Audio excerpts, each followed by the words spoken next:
What's good, y'all? Listen, look, I might not even gotta say this. Why are we acting like this is not There's nothing wrong with hate. You've got to hate some things with a passion. And destruction, they must dislike and hate with a passion.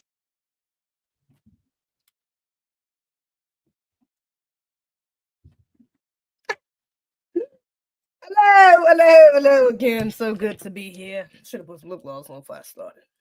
Wouldn't think about that. But so good to be here. Hello, everyone. It's a good day today. Today's a good day. Today was a pretty good day. You know, I've been in this cold ass basement for most of the day. Feel like I'm missing the sun. Feeling like Stack right now. It's egregious. I ain't had no sun all day. It's outrageous in the fucking cave. But I'm here. Glad to be here. All right, glad to be here with you all. Marcus Moore, I see you in the comments. Shout out to my moderators. Always on time. Every time y'all gonna do it. We love to see it. What's good, chat? What it do, baby? And before we get started, please make sure y'all follow me here on the gram and on TikTok. I mean, on the gram and on X. Sorry, I meant to say Twitter, but on the gram and on X, I do appreciate you in advance. Please. Links in the description if you don't want to type it in manually, but links is in the description. Please follow me. As y'all can see, I do got the good brother Nuri Muhammad. Actually, TikTok can't see, but I'll give y'all a little peek. I got the good brother Nuri Muhammad playing in the background because he was on Cam Newton's recently on Cam Newton's podcast. I definitely gotta go watch it. I have not watched it. I watched like the first 5 minutes of it before I started it, just because I kind of wanted to see while I was doing other stuff, getting ready for this live. But yeah, I know that's a good ass live. This damn interview was 3 hours long. I said, oh yeah, they got it too. I know brother Nori can talk. I'm gonna just be real. That brother can chat. Okay, he's a chatter. He's a yapper. I'm not gonna lie. He not a yapper because yappers don't be talking about shit. He be chatting. They be talking about some real shit. Okay. So he's a speaker. Let me say that. He's a professional orator, however you say it.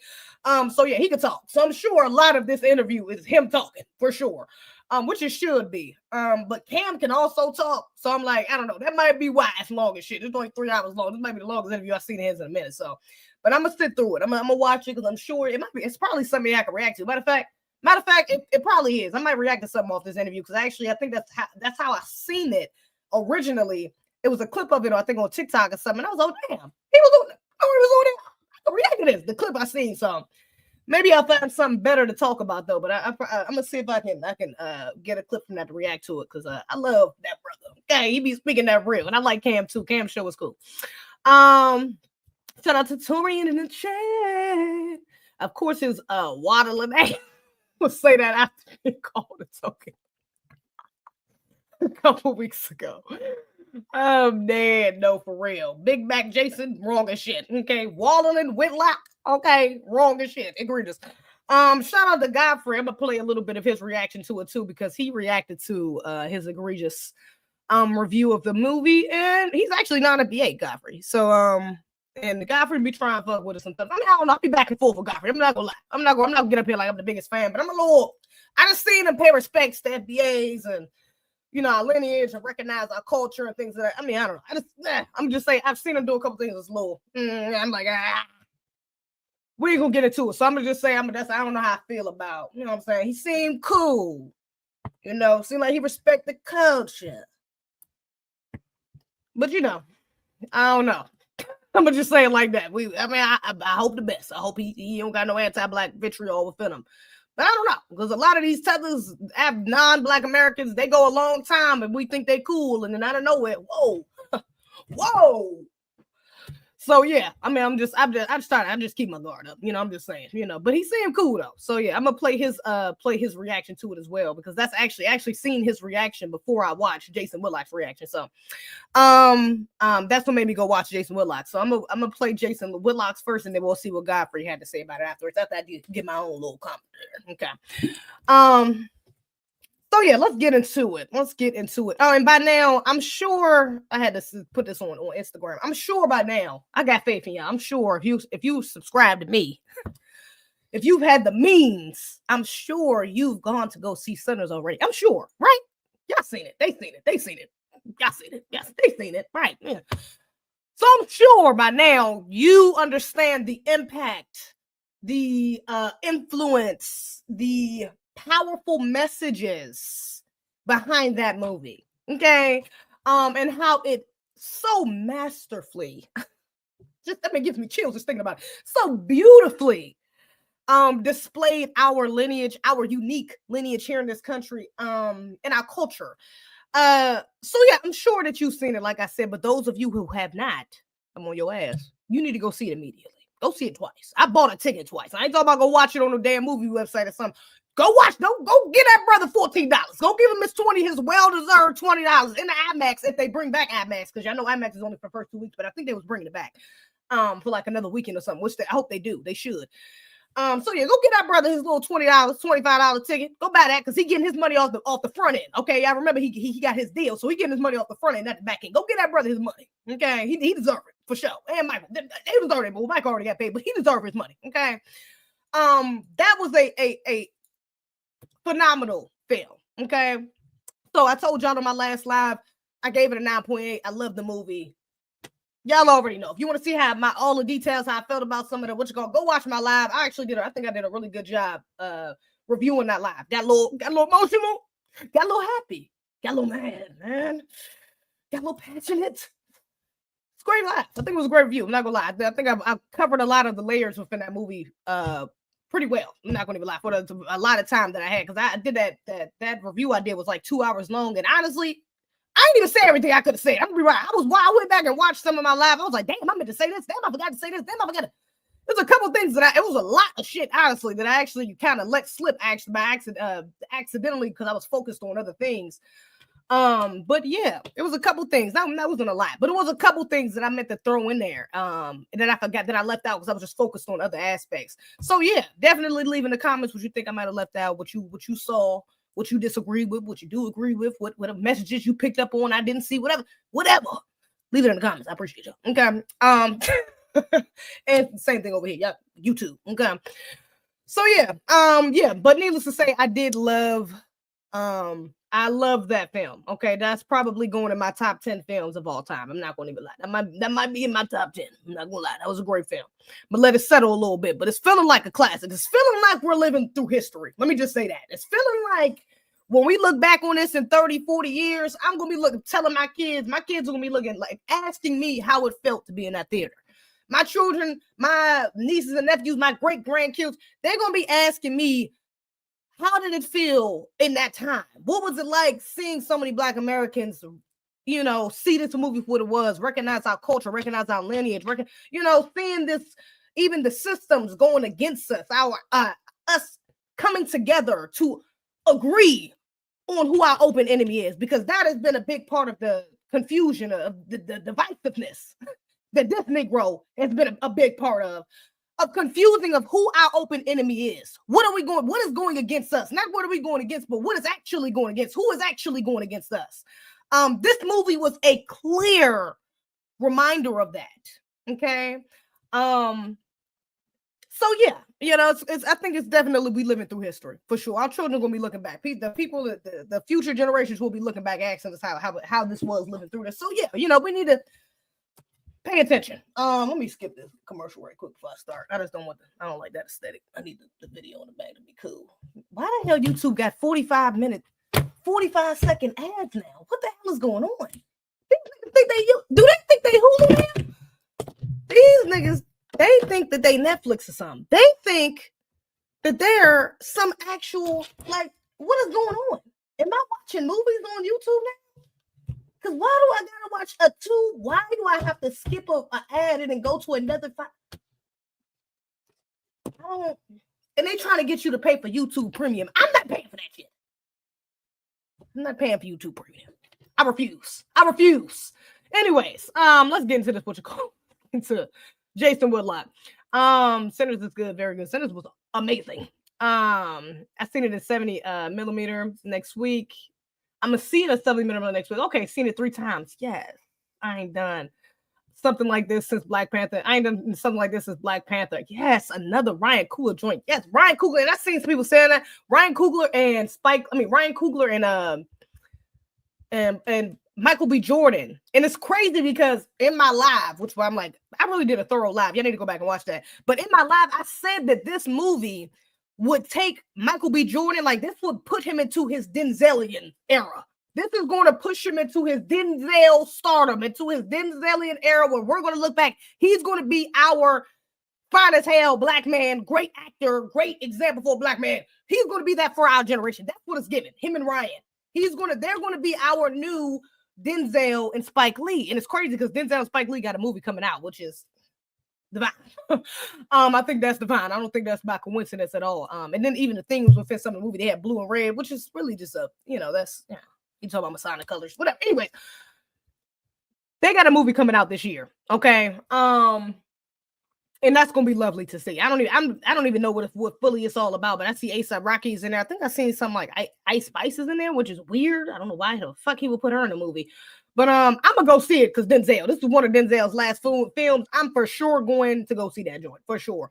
Actually, and I think it's on Apple. It might. I don't even know if it's going to theaters. It might be a streaming movie. I think it's on Apple TV if I'm not mistaken. But yeah, Ryan and Michael are definitely giving this generation's Denzel and Spike Lee. And a lot of people, I've been saying a lot of people say that. That's insane. But it makes a lot of sense. Like for real, the type of movies he's making, I'm like, yeah. For sure. He's like a new generation. He's our generation. Spike Lee. Ryan Coogler, there's no joke. He is very good at putting out there what he wants to the audience. Know that. All right, let me get to this what you call. Let's get into Jason Whitlock. Jason Whitlock went to go see Sinners. This is his initial reaction to the movie Sinners. Let's see what he had to say. I go see the movie Sinners, 10 o'clock at night, and I'm like, first thing is like, holy crowd. Look at this crowd. It's Monday night in Nashville, and there's a big crowd. This movie is clearly having impact. That it opened to 60 million. It's Monday night. People got to work the next day. I got to work the next day. What am I doing here? So it's absolutely Sinners. For sure. Each time I want to go see it, movie was packed. That movie is doing very well. Let me say that. Even the people I've talked to, everybody I talked to who went to go see the movies, I think maybe one person I can think of, most of the people said the theater was packed for sure. It's doing awesome. Doing great in theater. Doing great in the box office. Having impact. It's reaching its intended audience. There was a lot of black people inside this theater. Monday night, 10 p.m. And then I sit down to watch the movie and I'm like, man, what is this? This is a hot mess, and this has a clearly racial theme, a clearly victimhood theme, a clearly white people are the devil theme, and it's allegedly some horror movie. The plot and the storyline seems ridiculous. The horror part of the movie isn't really horror. Okay, now right there, first of all, for him to say that this was a hot mess is just disingenuous. Now, you know that he's turning up the coonage a little. You know he's turning up.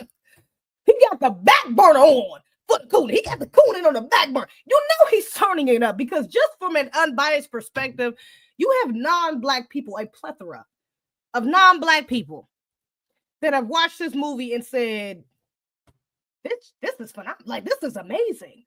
This is a great film just from the way it looks. We're not even talking about the details, some of the themes, the messages, We're just talking about just on a surface level, this is a great looking film. So for the fact that you want to start off saying that this looks a hot mess, I mean, what is going on? The storyline is crazy. You're lying. Like you're dead ass lying through your teeth. It's not even slightly genuine. It's not even slightly, like it doesn't even seem like you even mean it in the slightest bit. You're just literally regurgitating words that your white masters have told you to use. That's what it's giving.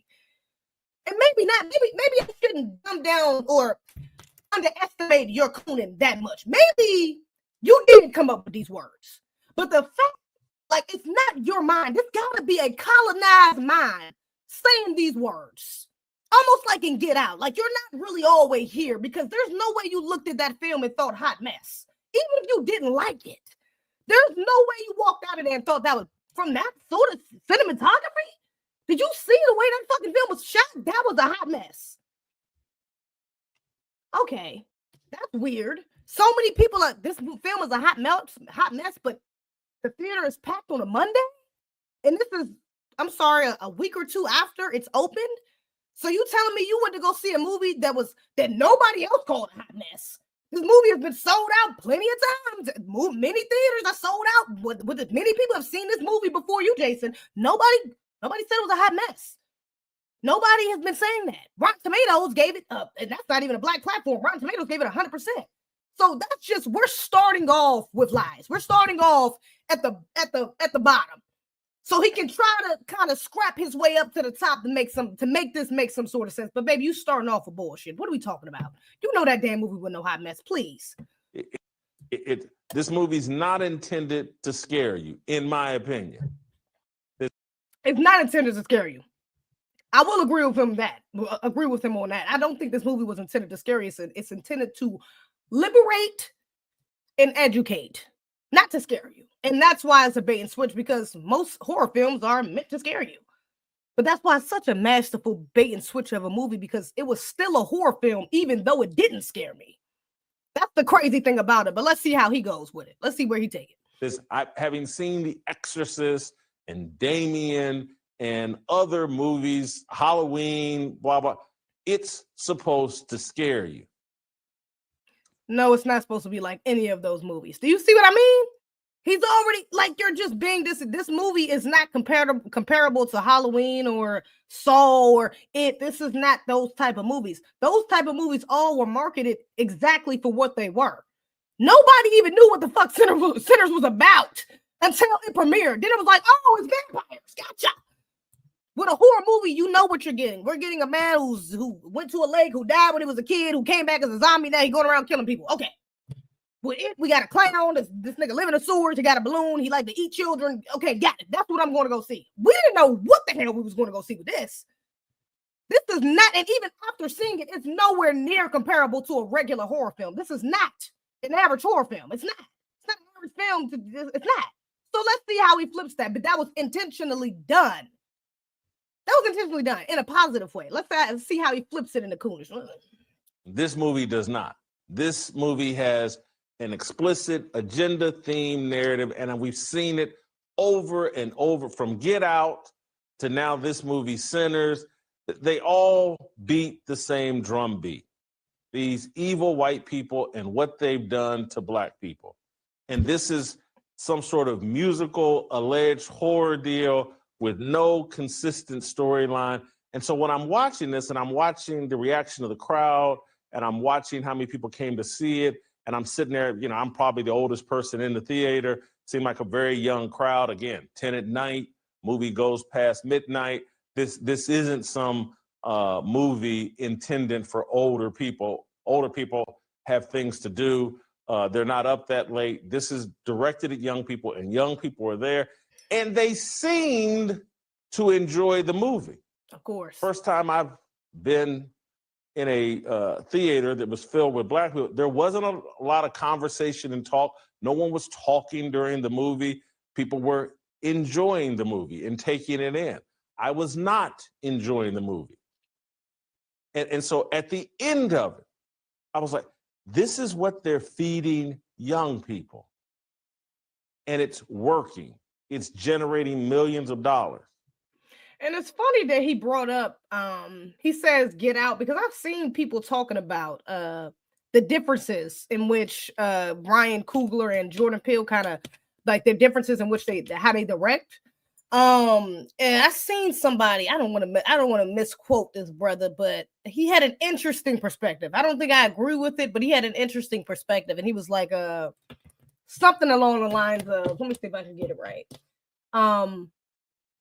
Let me see. Jordan Peele produces films or directs films that make white people want to be black.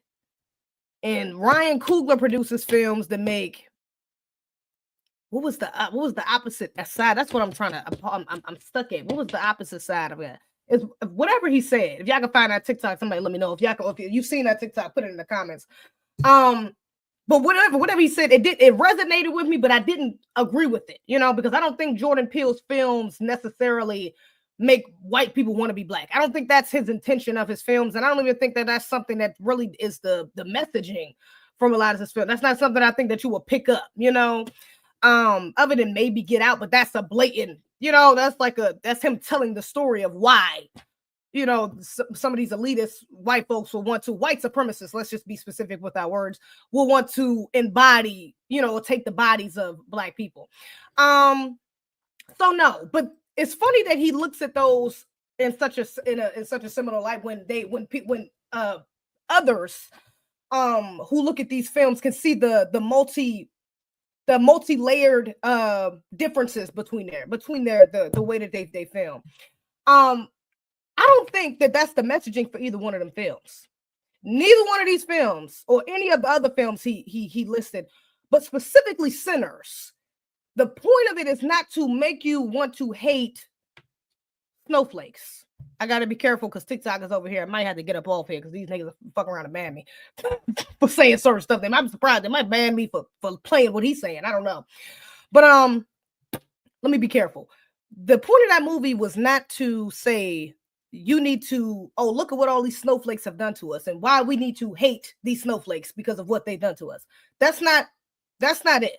Number one, it's not even about it's not even about snowflakes. We have to be specific with our words. It's about white supremacists. It's not about white people. It's about white supremacists and white supremacy, moreover. Now, if you want to connect that to being white people, maybe white culture, because white culture is white supremacy. That is. They don't have any other culture outside of that. That's theirs. White Americans specifically. White culture is white supremacy. So if you want to connect it in that way, but to just say, yeah, this is about just hating black people. I mean, hating white people. This is just to put inside the minds of young people to make sure you hate. The fact that even your way of processing, and this is why I'm like, this is such a forced way. Like, I don't believe. Maybe it's the God. It's the God in me wanting to have faith in the God in you, Black man. Because there's no way you sat behind, you got this from this movie. Do you really think that the white supremacists need a Ryan Coogler to push that sort of propaganda? When we just had a brother, we just got Carmelo Anthony. This brother was just locked up and had $1 million bail for defending himself. Do we really need that? Over two little white boys who thought they could tell him what the fuck he can and cannot do. Do we really need a film to tell us why we need to? I mean, I'm just saying. George Floyd, I'm just saying Breonna Taylor, I'm just saying Trayvon Martin, I'm just saying, do we really need a film to tell us why we need to? Do we really need to? I mean, even outside of these egregious cases, we're talking about Black people who grow up regularly seeing the behaviors of which you're trying to say that these movies are trying to display of white people and why we should. We grow up with this. If we wanted to feel that way, we don't need a movie. If that was the overall intention of the movie, I promise you, most Black people who went to go see it would have been like, that would have been the number one thing that came out of our mouths. That would have been the number one review aspect that you would see. It would be the most popular. But that's not the number one thing that most people are saying. Most people are not talking about their hatred for snowflakes over this movie. That's not really it. That's not really it. It's not the point. Of course, Black Americans hold some. There are a lot of us. We got a hell of a lot of history to feel a way towards snowflakes. We do. We got a lot of good reason. We got justified reasoning. We're talking about this is not even prejudice because it's justified. It's based on history. It's based on facts. It's based on patterns that your people have repeatedly done. So we don't really need, like, do you really think he would waste his time in that way? It's honestly at this point a little bit of a waste of time for me to sit here and try to tell Negroes, hey, look what all these white people did. What? For that reasoning? It's nonsensical. It's illogical. It's stupid almost. Like it's kind of stupid just being. That's why I'm like, why would you even think you had to be paid? You had to be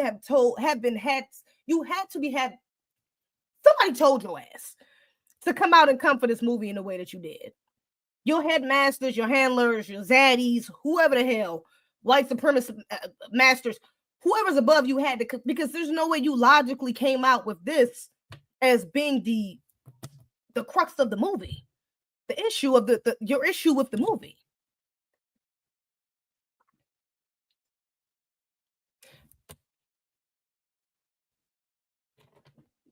Let me go back right quick. End of it. I was like, this is what they're feeding young people. And it's working.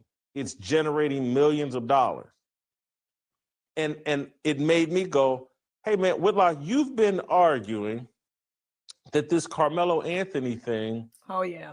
That's what made me go back. Okay. as it relates to Austin Metcalf, has nothing to do with race. It has everything to do with Black culture. And to some degree, I still stand on that point firmly, because Black culture is programming young Black people to have racial animus. And so when you're... Wow. So the culture that came out of oppression, underneath a white supremacist culture with a whole lot of racial animosity. If you're talking about racial animosity, you have racial hatred, damn animosity. A culture that came out from under that oppression. The people of that culture are now hating. Now we are promoting racial wow. I'm like, sir, there's no way you don't think that this is... I can't believe a Black man is this stupid. There's no way you're this illogical that you don't see the nonsense that you're speaking right now. The young people, he brought up Carmelo Anthony. The young people that are in support of this film, the many young people that I've seen that love this film, most of them who are reviewing it say their initial thoughts about the movie is about the culture. It's about how good the acting was, how good Michael B. Jordan was, how good the movie made you feel, how surprised they were about the elements of music and comedy and like the different layers of the film. Those were really the main things that young Black people at least were really attracted to or acknowledging the most about the film. When they were even when I did see a lot of the Black people talking about a lot of the young Black FBAs talking about the villain in the film, Remick. Yeah, it was a lot of us who understood the symbolism behind using a white man, of course, a white man who's Irish, who's not even completely white, considered white, at least during this time, and still being able to use that proximity to whiteness to exploit and get privileges from this system. He's able to use his proximity to whiteness to use the system of white supremacy that he may not even be a part of, but he can be a part of because of his whiteness, his proximity to whiteness, and how he was able to use that and go and join forces to go against us, which is why he went to the white supremacists, the KKK members first. He ended up converting them first. I'm not about to tell you the whole movie, but he ends up converting some KKK members first. Okay. So a lot of Black people that I've seen talking about it was relating to it in that way. But I don't think I've seen, I don't even got to think about it. I've not seen that one person. And I'm talking about even me. I'm talking about in person, talking to people. I've not heard one person say, yeah, what I got from this movie is that we should just hate white people. That is just such a low level way of thinking. That is the way that the white supremacists in your mind have tricked you into believe, because you in your mind value white life so much greater than yours that even when you see your people on display, revolutionizing, showing us exactly how we fight our open enemy, which is not even necessarily white people. That wasn't the point. But when you see that white face is in the place, that it could be even misinterpreted that they're not as bad as you don't want them to be, then that scares you. It's like, oh no, white lives must matter. The white zaddy must matter. We must focus white zaddy some way. Whiteness has to be the center of this messaging. Even when it really wasn't. It was a unified. That movie was about unification. It was about getting on code. That ain't got nothing to do with hating no damn white people. That movie had everything to get on code. But that's not what a scared Negro is going to see. He sees getting on code as killing white people, and no, we need to go against. We're segregating. We're separating from white people. That's scary. We can't be without master. We need daddy. We need master. How we gonna live without him?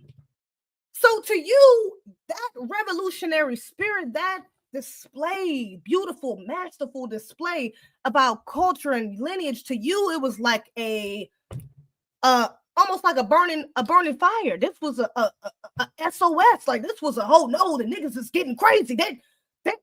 They're realizing that we don't need white. No, we need them, but we need them. So you have to find a way to connect it. Ryan Coogler, I've watched, you know how many interviews I watched with Ryan Coogler? A lot. Probably more just because he's been viral in there, but his movie was so anticipated. A lot. I barely hear him mentioning white people when he talks about this movie. Very strategic too. Probably done on purpose. He's mainly talking about Black Americans when he's talking about this movie. We are at the focus of the movie. We are at the center of this movie, not white people. But to a coon, to a colonized mind, that's all you can think about is what the white folks think about, is how this going to affect them. They're going to be scared. The black folks going to get, we're going to get these, the white folks going to get scared because they getting too crazy. They think they can separate and they can do, they can survive on their own and they can fight back. They got a black man killing a bunch of KKK members in the end. No, this is propaganda to kill white people. This can't be right. We're supposed to be the only type of revolution I want to see is a black man that's getting saved by. There got to be a white savior. Wasn't even no damn white savior in the movie. Where's the white savior? Now I guarantee you, if there was a white savior in this movie, he would have had a lot less problem with it. He probably wouldn't even went on it. It wouldn't have been a hot mess. What a white savior would have been. Would it? If Mary wouldn't have went out there and actually got bit and she came back and actually ended up helping them, you probably would have liked that movie a lot more. Or if the Asian lady didn't scream and ended up getting everybody, all them vampires in and pretty much almost getting everybody killed, I bet you it would have been a better film for you, huh? Yeah, because then you would have had that white zaddy. You would have had that white zay. That's some sort of white savior that you need in your mind, your colonized mind. We don't need it. I don't need that shit. Ryan Coogler don't need it. Michael B. Jordan don't need it. But your colonized mind needs a white savior. In order for a message, a clear enough message for you to be comfortable with. Because in order for you to be comfortable, you got to make sure the white people feel safe. You got to make sure your white masters feel safe. They got to feel, if they don't feel safe, then there got to be something wrong. It got to be a hot mess. It got to be something in there. This is just, the culture is just, this is racial angst. This is racial animosity. This is pushing the mentality of just hating people on to the next generation. That's what it has to be. Because it's not in alignment with the white supremacist agendas that you are pushing. That include white saviors. Yeah. Because you're scared. Most of these Negroes, and that's a reoccurring thing that I'm seeing with a lot of Negroes that has even the slightest a bit of critique. Because even it's not him. I've seen a couple of Christians on TikTok having critiques for this movie too. A lot of you niggas are scared. You scared Negroes. You scared. You really scared to bring out and to point out your open enemy. And that's why I love this movie, because it makes it, he used the sci-fi to make it more blatant. He made it more blatant. And that's why the Negroes like this, the scared Negroes like this is just going to run it. Oh, no, it's just white people. No, I'm not scared of white people. No, we shouldn't hate white people. Y'all. It's not that. And this is why, y'all, this is why I chose Betty Shabazz quote for my intro. This is why I chose her quote for my intro. In the beginning of my intros, always have Betty Shabazz at the end of it, and she's like, hate. What is the exact quote? Hate? We need hate. We need hate. We shouldn't hate people. We should hate the destruction of which they cause. We hate the destruction. We hate the system that keeps us in this position of oppression. We hate the system. We hate the results that come from their actions. We don't gotta hate the people to hate what comes from it, to hate the system that we have to live under. We need hate. And this is another, that's that scared, coonish Negro tactic that he's using, or the white supremacists haven't used it, because at the end of the day, that's really all it is. He's scared. Once you start pointing out who your open enemy is, you have to start doing something about it. And once you start understanding who your open enemy is and start doing something about it, you start looking at the Negroes who ain't. You don't notice the open enemy? You don't realize what? Hold on. So you don't see the, matter of fact, no, you do see our open enemy, but you're not doing anything. You scared? You running scared? Hold up. You acting, you running and making excuses and pushing their agendas, and because you that scared? Now we know who you are.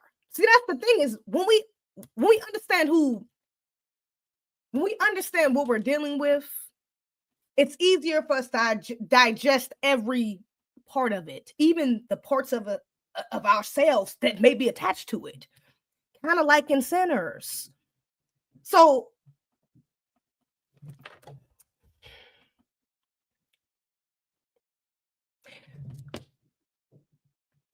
although I don't like the fact that this is his perspective, and that there's a couple other, very much minority, a couple other Black people who feel the same way or feel similarly. A lot of Black Christians are seeing calling the movie demonic. Moreover, they're not really going this way with it, but they're going like the spiritual. It's demonic, it's the devil. It's, you know. I need y'all to understand what we're dealing with. Look at that movie as a examination of how we got to where we are, okay? And then tell me that movie is demonic. And then tell me that movie is a hot mess. And then tell me that, because there's no way you're going to get that if you have that level of understanding.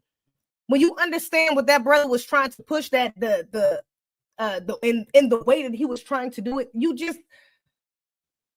can't. I don't know if it's the ancestors, it's God, it's the universe. You can't look at that film and go like it. That's why I'm like, there has to be there has to be a problem, a you issue. There has to be a you issue. And a lot of these Negroes, it is you. It's you're scared. You're scared to be honest, because once you're honest, you have to do something about it. Because when you don't do anything about it, you just revolt back into the same cycle of lying to yourself.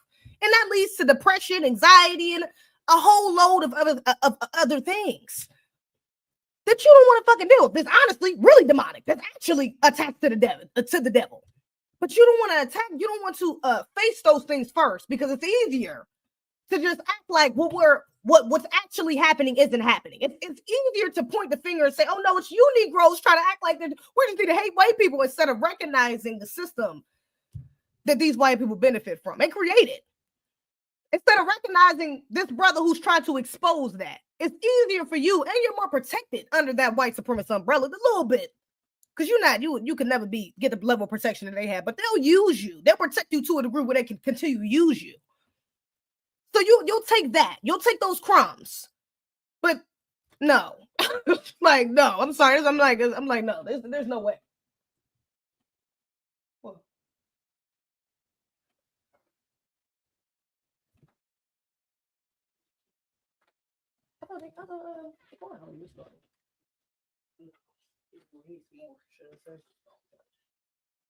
you see?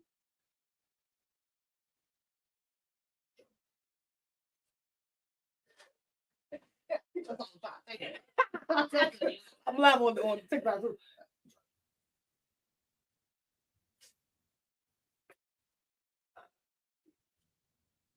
Let's go. My bad, y'all. Sister interrupted. Let me get back to this. My bad. Sorry. You're down in the weeds and have been a part of so-called Black culture, the Black community or whatever.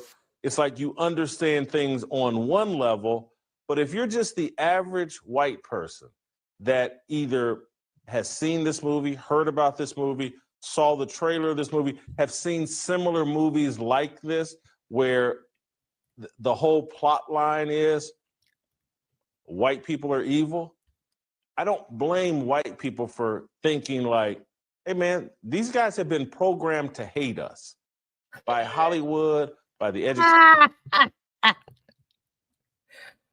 Damn, these white supremacists have really done a thorough job. I'm not saying that. They did a thorough job on a lot of these Negroes. It's egregious. They did a thorough job on our people, because this is outrageous. You are really, after 400 years, you got a Negro up here trying to argue the fact that movies is the thing that's making, wow, it's amazing. It's almost amazing. Like, it's really crazy that is he an actor? Because a part of me just can't believe that you're this far gone, brother. Get out. Ain't no way. Education system, by popular culture, by music, everything they're ingesting and feeding into them tells them hate white people. Wow. So the many years that we was in school, all of the lack of representation we've had for Black people, all of the anti-Black propaganda we've literally ingested from mainstream and on a grassroots level from schools and buses, and I mean, just experiencing life. All of that anti-Blackness that's been we've had to go through as Black Americans. We've all had to experience as Black Americans to some degree, whatever degree that may be, it may vary, but for sure, to some degree for all of us. All of that, none of that had anything to do with why we would hate those people. Just a movie and some CIA propaganda that told us, yeah, this is why we should. Not that racist ass teacher I had in the 3rd grade who said I was too pretty for my hairstyle or something. Not that racist ass cop who pulled me over and lied and, you know, gave me a ticket for some bullshit. Not that. None of those are why. It's just because they're making propaganda movies. And yeah, you know, they're making shit up and people just make it. We so dumb. We Negroes are just so dumb that anything Master tell us, we gonna believe. So Master tell us to hate him, we gonna hate him. What the fuck are you, like, how are you even trying to spin this? How does this nigga got a show? What are we talking about? Even white people that seen this movie aren't, what white people are saying this? Like, you know that you're cooning to the 15th degree. If not even the white people you're defending are saying this. I've never heard one white person say this shit. What are we talking about? Where's the white people? Please, somebody let me know. Give me a name. Give me somebody to look up right quick. I've not seen one white person say any of this about the film. What the heck? Maybe a nigga like Charlie Kirk, I'm sure Ben Shapiro, maybe one of them said something like that about it. I would believe that. But if you're talking about your average white Americans, they are not getting up here talking about, yeah, that movie just made me feel like white people hate it. I was sitting right next to a white dude. Y'all, I was sitting right next to a white dude the first time I seen the movie. At no point in the movie was he like, oh, wow, oh, my God. He didn't get up and say, wow, hope they don't hate me. He wasn't scared. He thought, oh, wow, that's a good film. That was a good film. I heard him talking to him like, that was good. That was cool. Da-da-da. What are we talking about? Nobody walked out that. Like, where do you get this shit from? Where's he even getting it from? And so I can't really blame them for saying, hey, he killed Austin Metcalf because he hates white people. And now, see, this is where the cooning gets dangerous. Because now we're taking a fictional story and we're trying to fit that narrative, fit your narrative of what you got from that movie, not everybody else, because you're the first person I heard, Negro or not, to say that this movie is about hating white folks. You're the first person I heard to say that. First person. So because you got from that movie, you're going to take that and say, you know what, let me try the way to jigsaw maneuver, put some Tetris pieces in place of, let me try to find a way to make this narrative work for this Carmelo Anthony situation. Yeah, you know what, this works because, you know what, they have been telling Negroes for a while that white people instead of so we're going to go with that. Like, it just sounds so orchestrated. This is so forced. Now we're talking about Carmelo Anthony. Do you really think this movie and movies like this is the reason why he would go and stab a white boy? So what is the reasoning on the other side? That's what I would like to know. What's the reasoning on the side? Because if he has this racial animosity towards these white boys, and I don't even want to be too specific with him because Carmelo, his case is still pending right now. But even if he did have that racial animosity, what was their reasoning then? Because all he was doing was sitting the hell down. He didn't come to them trying to start a fight. All he did was sit his black ass down. But she 100% had the right to do, whether it was under his tent or not. Nigga, it was raining. They was going to be all right for the 5-10 minutes he was sitting down. They damn sure shouldn't have been the people to tell him not to sit there. So if his reasoning was his racial animosity was just all this racial hatred he has built up against white people, if that was his reasoning, what was theirs? What was their reasoning to believe that they could just walk up to a black boy and say, you need to move, and if you don't move, I'm going to make you move? What made them think that they had the privilege, the entitlement, the level of authority to do that to a young black boy? So what's their excuse? I would like to hear how he levels out this ridiculous logic. Because if one is on that side, if you're saying that we're on that, that means they're on the opposite side where they scared. Because if they were scared, then They wouldn't have walked up to him and threatened to get him to kick him out the chair and actually tried to physically remove him out the chair. Yeah, that would have never happened. They would have went and got an adult if they were just scared. So how are you arguing this, sir? I don't personally believe that. And I've stand by my argument that he's been a part of a culture that triggers young Black people. If there's something disrespectful that happens to you, you must unleash disrespect and potentially violence at that person to stand your ground and draw a line in the sand that you can't be disrespected. We shouldn't be disrespected. And to a degree, that's true for Black Americans. It's true for Black American culture, is that we do not do well with tolerating disrespect. That's true. But it's also because we've had to go through over 400 years of disrespect. We're still going through systematic disrespect. So yeah, nigga, don't step on my shoe, because I can't control what this fucking judge gonna do. Damn, not the poem. Yeah. Yeah, but that ass.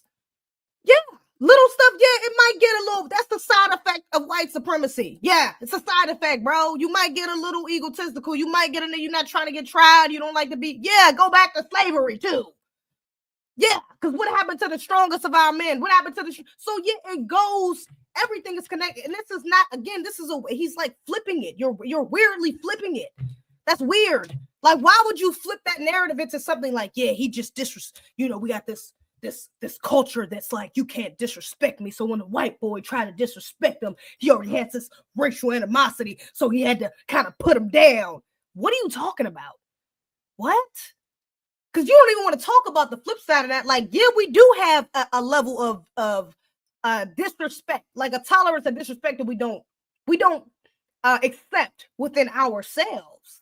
But because we have this disrespectful ass anti-Black white supremacist system, yeah, things get a little bit different when we're not dealing with those, when we're dealing with those outside of ourselves. A Black dude walk by you, and a Black, a group of Black dudes walk by you, and they do something disrespectful. You might, they might get into it. Black dude walk by you, for white boy walk past you, it might not go that way. For white woman walk past you, it might not go that way. Not because we're scared, but because we understand the system they have to rely on. So yeah, I might be one up on you. Yeah, I might whoop your ass, but as soon as the police come around, they coming to get my ass. Yeah. So no, I can't. No, I doubt Carmelo's mentality was, oh yeah, I'm gonna stab this white boy because he did. I doubt it. Even with him saying, touch me and see what happens. Even that, he might have been a little hesitant even with saying that. Because he like, shit, now I gotta stand on that shit. Now, if I stand on this shit, I beat this little white boy ass. Or if I do something to this nigga, they gonna be on my line. Which is why as soon as after he stabbed him and he ran, when he was caught, he didn't run. He innocently asked, like, damn, is that self-defense under this system? Even though I think that was self-defense, this is me speaking for him, his thought process. Even though that was self-defense, that white boy was being hella disrespectful. Is this still self-defense? Because he's still a white boy and I'm still a Black man in Texas. So is this self-defense?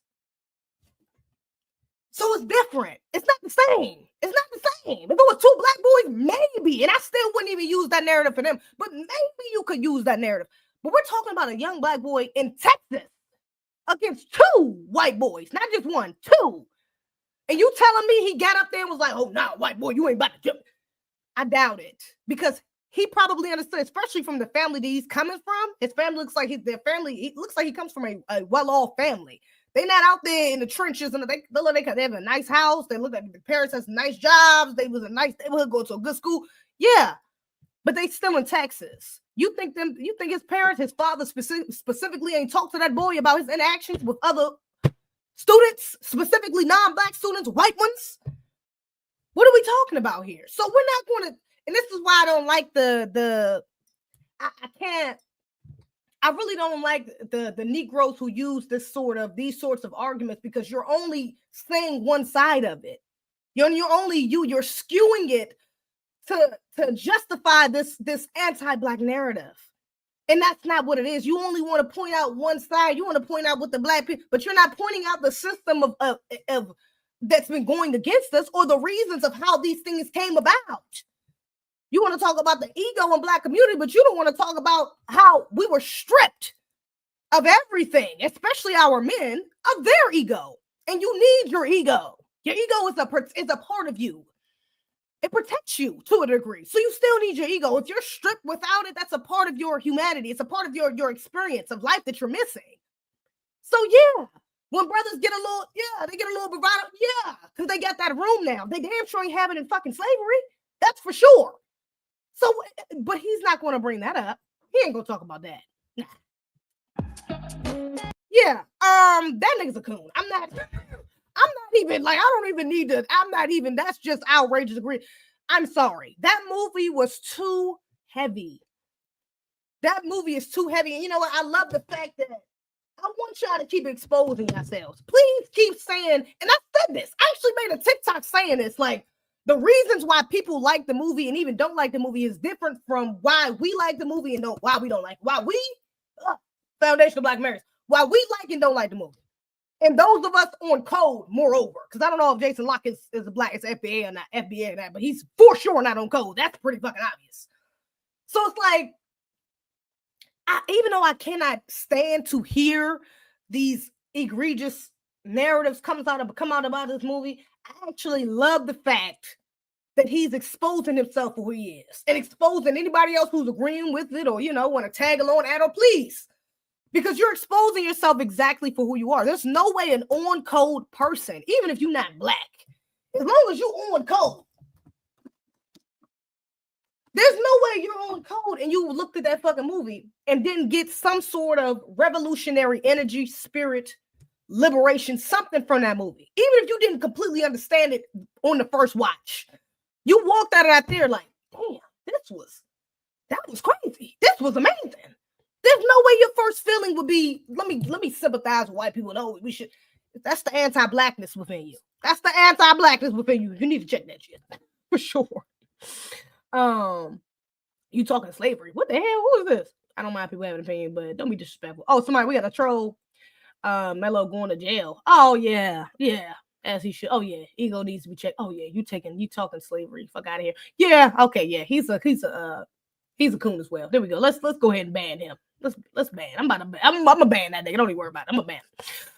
Yeah, and his comments was removed because you got me fucked up. You tripping? I'm not going for that. You know what? If somebody, what's crazy is I had to check myself too because I was at work and somebody was like, "Yeah, I'm about to go see Sinners." This was like I think like a couple days after I seen the film. And they was like, "Yeah, I'm about to go see Sinners. I'm so excited." I said, "Oh, girl, I've seen it already. You're gonna love it. I'm about to see it." I think this was before the second time I seen it. If I'm not mistaken. No. It was after both times I seen it. I was like, girl, I've seen it twice. You're going to love it. Like, that movie is great. You're going to love the movie. Why did one of my coworkers was like, what? Mid. Nah, that joint was mid. It was mid. That shit wasn't even all that. Overhyped. Y'all, when I say I dead ass, and mind you, this is one of my favorite coworkers. He's so cool. He real, young nigga. He chill. When I say this was the most serious I ever felt, I had to literally like stop. Azira, why the fuck you getting like I did that? My whole expression. I said, what? Like, I'm like, I don't even think I could repeat how I reacted because I was like genuinely offended. Like he insulted me. I was genuinely like, why the fuck? Because there's no way. Like, there's no way you couldn't feel that the energy of that movie. And if you are, that's a blockage within you. That's something. It says something about you. It don't say something about that movie. It says something about you. And that's something that I kind of now I'm having to accept because I see it for what it is. I see it. I'm sorry. Like, there's no way that you come out of here and you saying this, man. It's like, okay, you're lacking understanding. I get it. Let me, you know what I'm saying? I can't teach everybody. Everybody can't be saved. Everybody don't need to know. Everybody ain't gonna want to be on code. It is what it is. And everybody, that nigga not even FBA. He was like, he's half non-FBA in somewhere. I think he's half FBA. I don't think he's fully FBA. Even if he is FBA at all, I'm not sure it is. So that was another reason. I'm like, whatever. I don't give a fuck. You not FBA. If he was FBA, everybody argued him down a little bit. But yeah, it's just that knowing that if you didn't get a certain level of understanding from this film, you're clearly off code. You clearly got a level of anti-blackness within you that you need to work on. You clearly got some white supremacist programming you got to unlearn, okay? And relearn something else because it's too blatant. It's too blatant how the intentions of this movie. So yeah, please keep exposing your damn selves. If you be my guest, if you want to keep getting up here and saying that this movie is so terrible and we need to save white people and help white people and please be my guest. It's fine, but please understand that I see you. We see you for what you are. Okay. Now let me look at Godfrey's reaction to this right quick. Godfrey, this is actually how I seen this. I didn't know that Jason Whitlock even had a reaction to this, but Godfrey talked about it inside this clip. So let me see.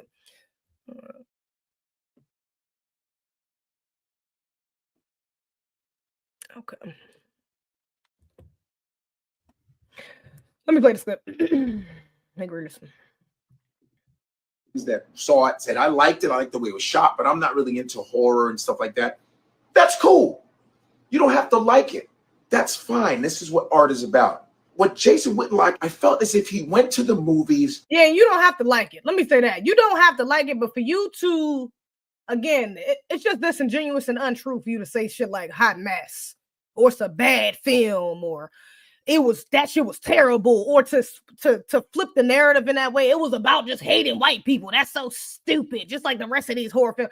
It's like you're clearly lying. You know that wasn't, even if you didn't like it, you know that wasn't no bad film. And you know the messaging, the undertones of that film was very empowering. Just to shit on it because it got all this hype. It's doing very well. Killing in the box office. An original script. Ryan Coogler has an amazing deal that I think only Tarantino has, and now he has it. He owns a lot of property. It's such a wonderful thing. Him and Michael B. Jordan together are just this dynamic force. And I think he went there just to shit on it. Because he said this was nakedly racist. I found this movie, Sinners, to be the most nakedly racist movie that I've ever seen. First, so what the hell was what was that movie? What was that movie, yo? What is the brim? Objects that got a brim? What the hell does that even mean?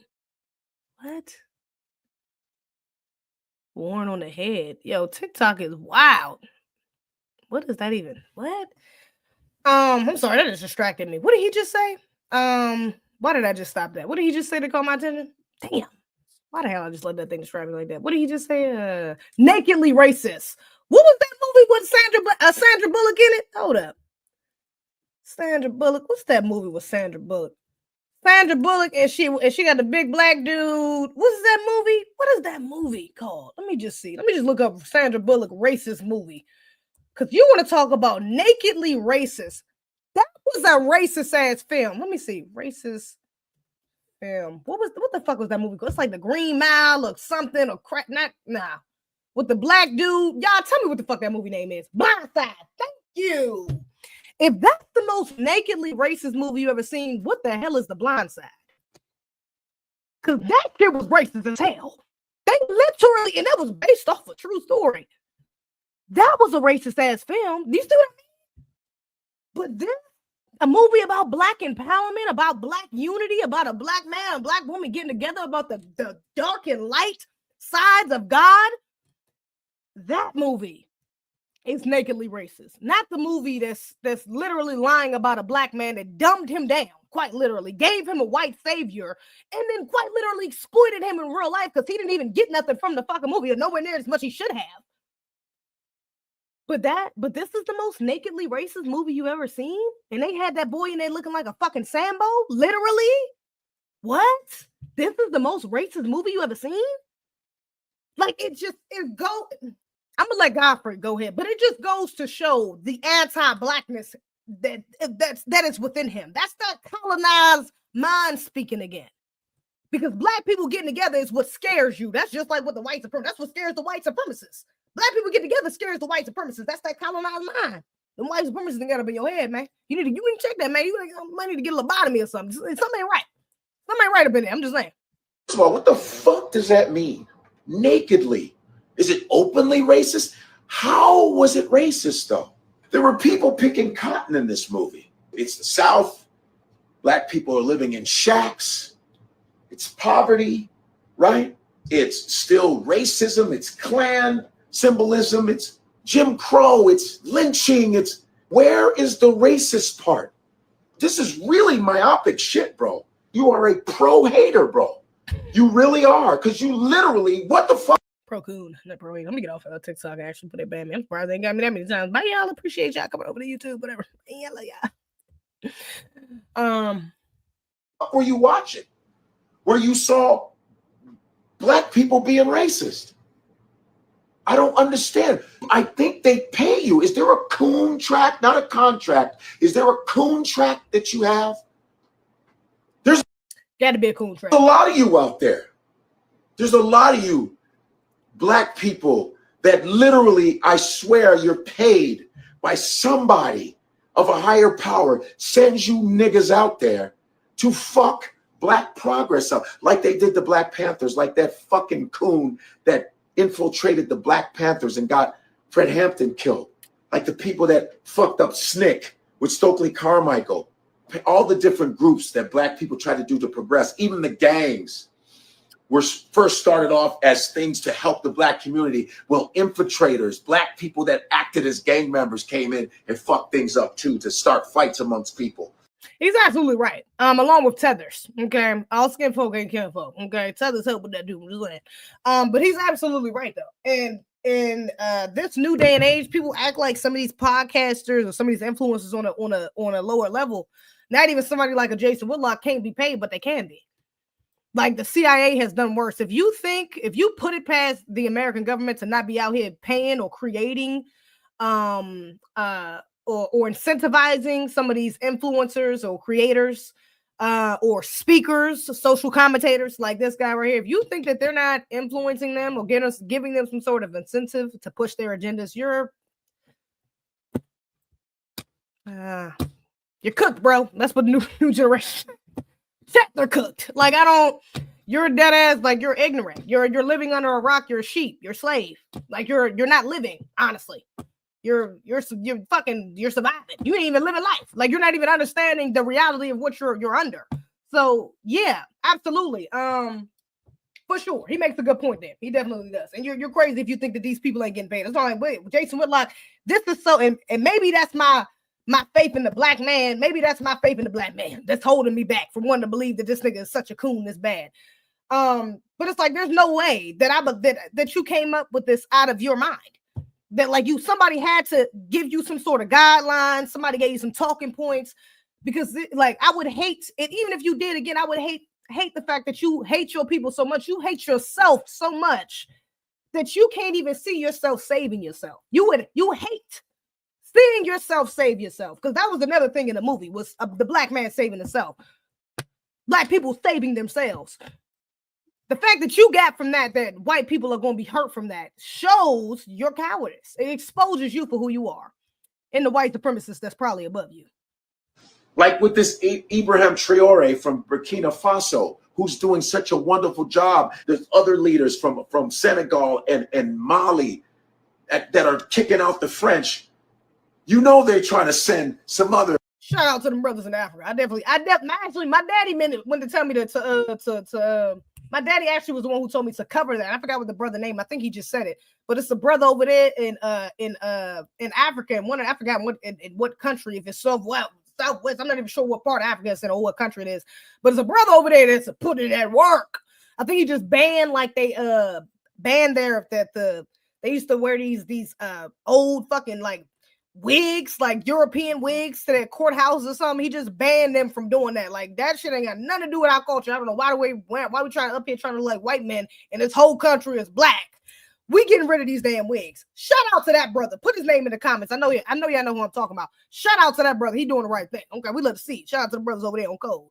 There we go. I knew y'all knew it. Let me see if I pronounce it right. Burkina Faso.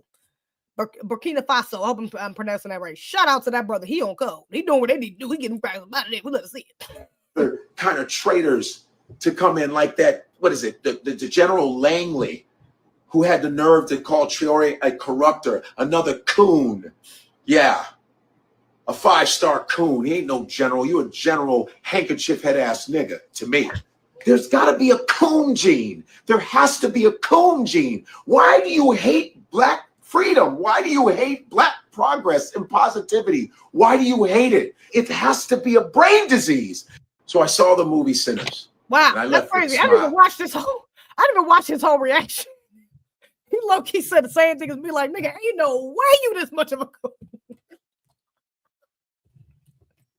He just said the same shit. Ain't no way. You this much of a coon, nigga. I know. These white supremacists has done some work. I know they done a thorough job on our people, but damn, nigga, ain't no way you that far gone. Ain't no way a movie this blatantly empowering got you feeling scared. It's no way. Even this brother, he not even FBA. He like, brother, look, I ain't the FBA. And I still got more faith in you niggas than that. Ain't no way you that far gone. No way y'all that far gone. So yeah, shout out to Golfer. He was on point. He was on point with that one. He was on point with that for sure. He was on point with that. But that brother Jason Whitlock, man, yeah, he might have to get a. I don't know. I don't know if this realm is gonna be the one he saved himself in. But let's hope. I don't know. Hopefully he evolves out of that anti-blackness that's clutching on to him so blatantly, because it's a bad look. And honestly, after a while, he has to see it for himself, because the white supremacists already see it. The white supremacists will just use you. You're a tool for them. They throw their tools away when they're done. So as soon as they realize that you're not as effective, because mind you, all the people in the comments, other than that one little troll, is like, yeah, Z, he's a goon. Yeah, he be doing that. Yeah, somebody just said, what did somebody say about did you see the take about the white woman with a black child he did today? He is so lost. So yeah, all it takes is just for them to see the slightest bit of ineffectiveness. For them to go and say, oh, we can't use him no more, and you'll be done. You'll be done, babe. They're gonna throw you away like a nasty piece of tissue. So it's like, even for your own sake, if you really wanted to, even if you want to stay under, let's just say you want to stay under the white supremacists, that's fine. I mean, that's not fine. I feel bad for you. It's egregious. And also, I can't fuck with you because you're going against my people. But ultimately, even if you're going to do that, you have to stay afloat a little bit. And with blatant stuff like this, with damn near every black person, like I said, the overwhelming support Black Americans specifically are having for this film, you coming out against it automatically makes you like, it neutralizes you. Because now I don't even watch your shit like that. I done seen from here and there. I be seeing a couple people react to you. I feel like I've seen some of your content before. He's kind of coonish. Let me stay away from it. I see he's got the kind of right conservative kind of, don't really seem my cup of tea. That's kind of how I felt before. I didn't know if he was a coon or not, but not really my cup of tea. I don't think I'm really interested in looking at like that, because of some of the things you probably done before. Again, I'm not about it. I don't know. But I know it's a reason why I stayed away from your ass, for sure. But now seeing this is like, wow, you really are a coon. Like, wow. There's really no reason for me to listen to you. Now you really have no influence. Now you really can't sway me. Now I really know that you're using the talking points of the white supremacists above you, because there's no way that you're this much of a coon by yourself. I'm sorry. Without benefit, you cooning this much for a benefit. For some benefit, I don't know what it is, but somebody paying you or giving you something you want is why you're doing this.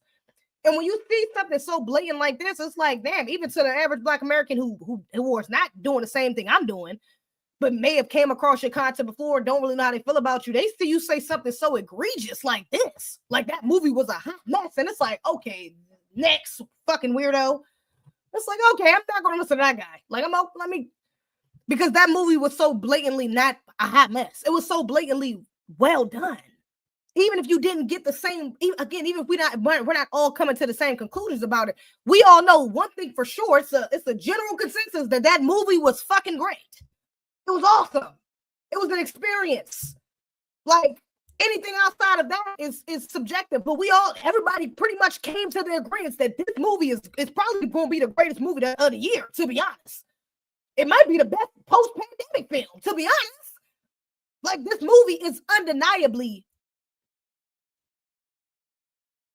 phenomenal, in my opinion. But it's undeniably great, in most people's opinion. So for you to get up here and say that, it's like, again, it lessens your value for the white supremacists, because they need you to be attached to Black people in some way. So you got to have some sort of legitimacy as a Black person saying all these anti-black talking points, you got to at least have some black people behind you like, yeah, we agree. So it looks like it's real. It looks like it's not just some white supremacists who then picked up one of their puppets and got them to come out here and goon to push their messages. We gotta cover it up. We can't just come out here and blatantly have you looking like that. You gotta look like you coming from the grassroots. Or if not, you at least connected to them. You got some niggas that's behind you. But the more you speak like this, the less people will be behind you because you just look foolish now. Now you just look like a straight up liar. Hey, Jason, I ain't like the film like that, or I was expecting a horror film. I didn't think the movie was scary, but I damn sure didn't think it was a hot mess. I damn sure didn't get we need to hate white people. That's not what I got from the movie, y'all. Majority of the movie was black people. The majority of the class was black people. Yeah. So, I mean, I'm trying to figure out where you're getting hating white folks from. The only white people they killed were the ones trying to harm them. At no point in this movie were black people going around just massacring fucking white people. This was not one of them films. What are we talking about? They was literally only harming the white folks that was trying to harm them. So, how are you getting that this was about us hating white people? Black people with logic, which most of us do think with that, are going to say that when they see your reaction. They're going to be like, okay, he's cooning. Okay, that nigga's trying to get some money. So you need to tone it down a little bit, Jason. For me, I'm going to say turn it up because that is just you just further exposing who you are. And I hope you do. I hope you are thrown away by the white supremacists. I hope that not even that you're thrown away. I hope that you hopefully remove yourself so you don't get thrown away. But for your sake, if you want to continue to get used by the white supremacists, you're going to have to turn it down a notch. It's kind of like Candace Owens. Candace Owens had a big voice. Now she going anywhere. Her ass is getting booed for a while. I think she's starting to she's trying to kind of come back. She's starting to. But for a minute after that George Floyd thing, when she did that fucking documentary, not even a documentary, because we didn't give a fuck about the Black Lives Matter documentary. That was a good thing. We glad that she exposed Black Lives Matter. But when she went on this whole, tirade, this whole, basically a mission to prove that George Floyd wasn't the martyr they try to make him out to be, that's when she started losing a lot of black people. It's like, all right, okay. I mean, she was losing black people before then, but that was kind of like the cherry on top of the anti-black that she was already spewing before. It's like, okay, this was like he had a fucking knee on his neck for 9 minutes, Candace. Are we really talking about his drug usage? When he had a nigga stand on his neck for 9 minutes? It's like, again, now you lost me. Even for the black person who may be more conservative, maybe right-leaning. It's like, you lost me. This nigga was, come on, we got it on video. Like, are we being for real? They literally didn't have to do that. It was 2 officers standing right beside him. What are we talking about right now, Candace? That's weird. It's anti-black. That was just too blatantly anti-black. And it put a lot of a bad taste in a lot of black people's mouths, a lot of black Americans' mouths. Which is why you got incidents afterwards when she was up on that panel with T.I. and all the crowd was booing her ass. She's like, I'm trying to get a word out, and y'all just not even. And T.I. was up there like shit. I forgot that was a few years ago, actually. It was a couple years ago, and T.I. was like, yeah, kind of basically going on her, like, yeah, you can't be coming over here to black spaces shouting, and you ain't gonna be something expeditiously. And the whole crowd was like, yeah, T.I. Candace some bullshit, she a cool. So, but yeah, that's why you get those reactions. You become less effective. And when you walk into those spaces and you're less effective, but mind you, they don't really care about you being effective with white people. They don't really care. You can have a huge white family. You can still make money off of them, but that's not really what they want to use you for. They want to use you to bring in the black crowd. Kind of like Remick. Kind of like what Remick did with Mary or with Stack. Right. They want to use you. That's why you don't like this fucking movie. Because you are a puppet for Remick. Yeah. That's why you don't like this damn film. That's why you don't like this film. That's why. Cat Williams already said. Cat Williams said that the number one job of I don't want to get the terminology wrong, but it's something along the lines of the number one job of people who sold out is to convince people that they didn't sell out. Yeah. So yeah, you got to go against this movie because this is showing exactly how you sold out. You're allowing, wow, how did I get to this in the beginning of the stream? I started the stream off with this, man. I got to clip this up.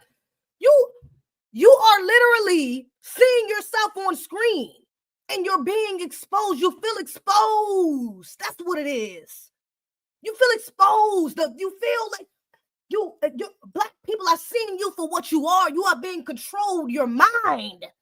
You have a hive mindset that the white supremacists, aka Remick, have control over you. Have gotten control over of.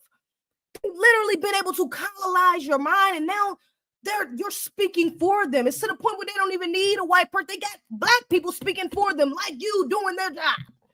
Because you've now been controlled. You're in control. You're controlled by the white supremacists. That's why you ain't like that movie, because you know the real messaging wasn't about white people. What you're trying to say was about white supremacy. Something that you're trying to you sadly want to uphold because you're getting butter biscuits from. That's what it is. You got to be honest with yourself, not me. I'm just saying, you got to be honest with yourself before anybody else. That's what it is, though, Jason. You up there looking like cornbread, man. You cornbread. We all supposed to be family, and we all supposed to be friendly. And come on, just let me in. Come on. I love the movie too. I mean, the movie was good, but we supposed to be family. We ain't supposed to be hating on white folk. We supposed to be loving on white folk and loving on each other, right? I don't like that part of the movie. The movie didn't need that. He didn't have to kill them white men at the end. We didn't need that part. Of course you felt like you didn't need that part, because a part of you was, a part of you, it hurt you. Seeing your zaddy get hurt like that. Just like in the movie when Remy got hurt and all the rest of them started crying, all the vampires connections, it hurt you. Seeing your zaddy get hurt like that. It hurt you. Because of that anti-black, that colonized mind. So in your mind, you think that you're hurting with them. Even though in reality, ain't nothing happening to you, it only happened to them. Only exposing the white supremacists for real. Really, it's really a blueprint on how to go against our open enemy, aka the white supremacists. It's a blueprint. But to you, you feel their pain. Just like Remick's puppets. Or I don't even know what you would call them. Gang that he ends up people that he ends up creating into a gang. So yeah. Damn. That's how Rage agrees everything between. I got to figure out how to clip that. I'm mad I didn't say that early in the stream. I don't know how I'm just now putting that piece together. That's insane. It agrees everything. I rage everything between. Candace is not FBA. I know. Oh, I know. She's not FBA. I know she's a tether for sure. That's another thing. But she's a tether. That's also why she's been able to tether herself to our community, kind of like Mary. Mary was white, but she was also.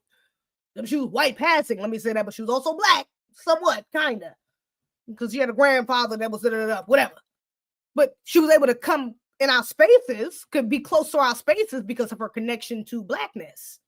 Just like Candace Owens. Candace Owens looks black. You wouldn't know she was non-FBA unless you, honestly, you look at that, she was bumping a man the way she be bumping a man. I'm just saying. You could tell she's not FBA, but... That silk press don't be silky. That's not it. Anyways, but you wouldn't really be able to tell, okay?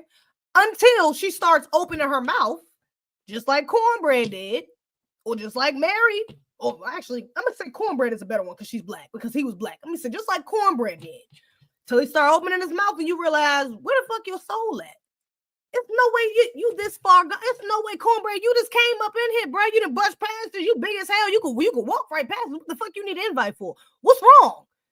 Oh no, I'm still here. He still got he's still trying to be. He still has the personality, the charisma of Cornbread. Candace Owens, she can imitate our charisma or our culture and certain things to make it seem like she's like us. But then as soon as you start talking, you just get them talking a little bit further. And they expose themselves, just like Cornbread did. You expose yourself. I can see you for what you are. And now you're ineffective. Now we're not letting you in the fucking house. Hello, sinners. Message. I need that damn meme. I need that Keenan meme from Don't Be a Menace. I need that little, what you call meme. Message. Nigga, I need that meme so I can play that during my nigga, what are we talking about? Oh, God, that movie was phenomenal. God, this movie that just made me realize that movie is even more phenomenal. Only talking about the tethers is not only talking about getting those who are not in our spaces or who are not like us. getting them away and out of our spaces, but it's even recognizing those of us who have been infiltrated.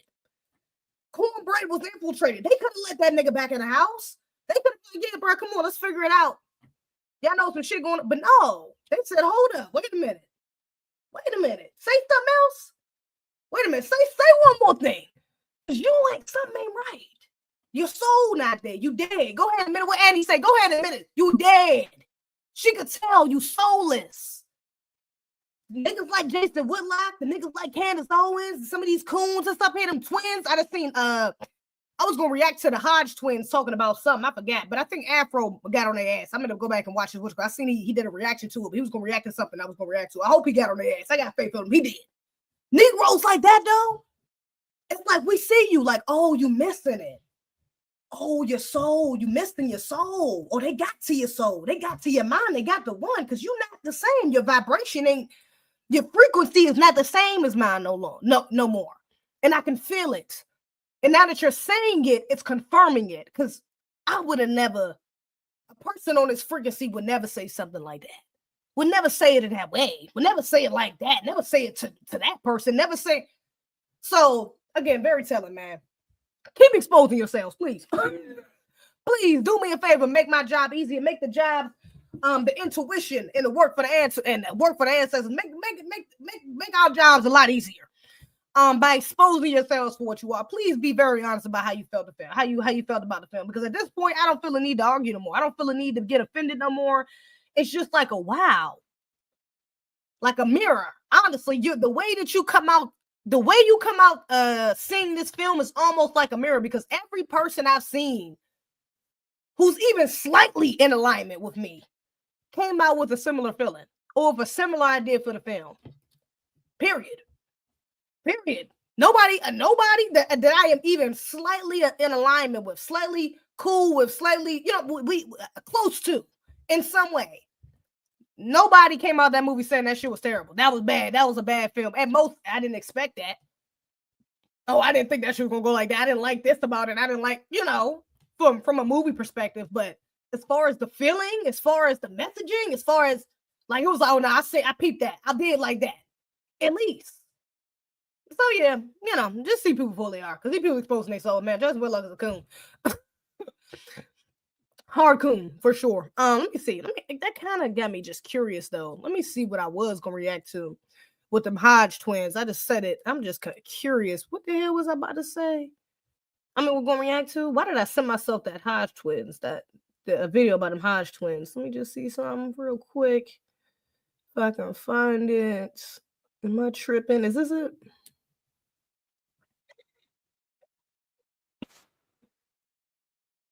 Oh God.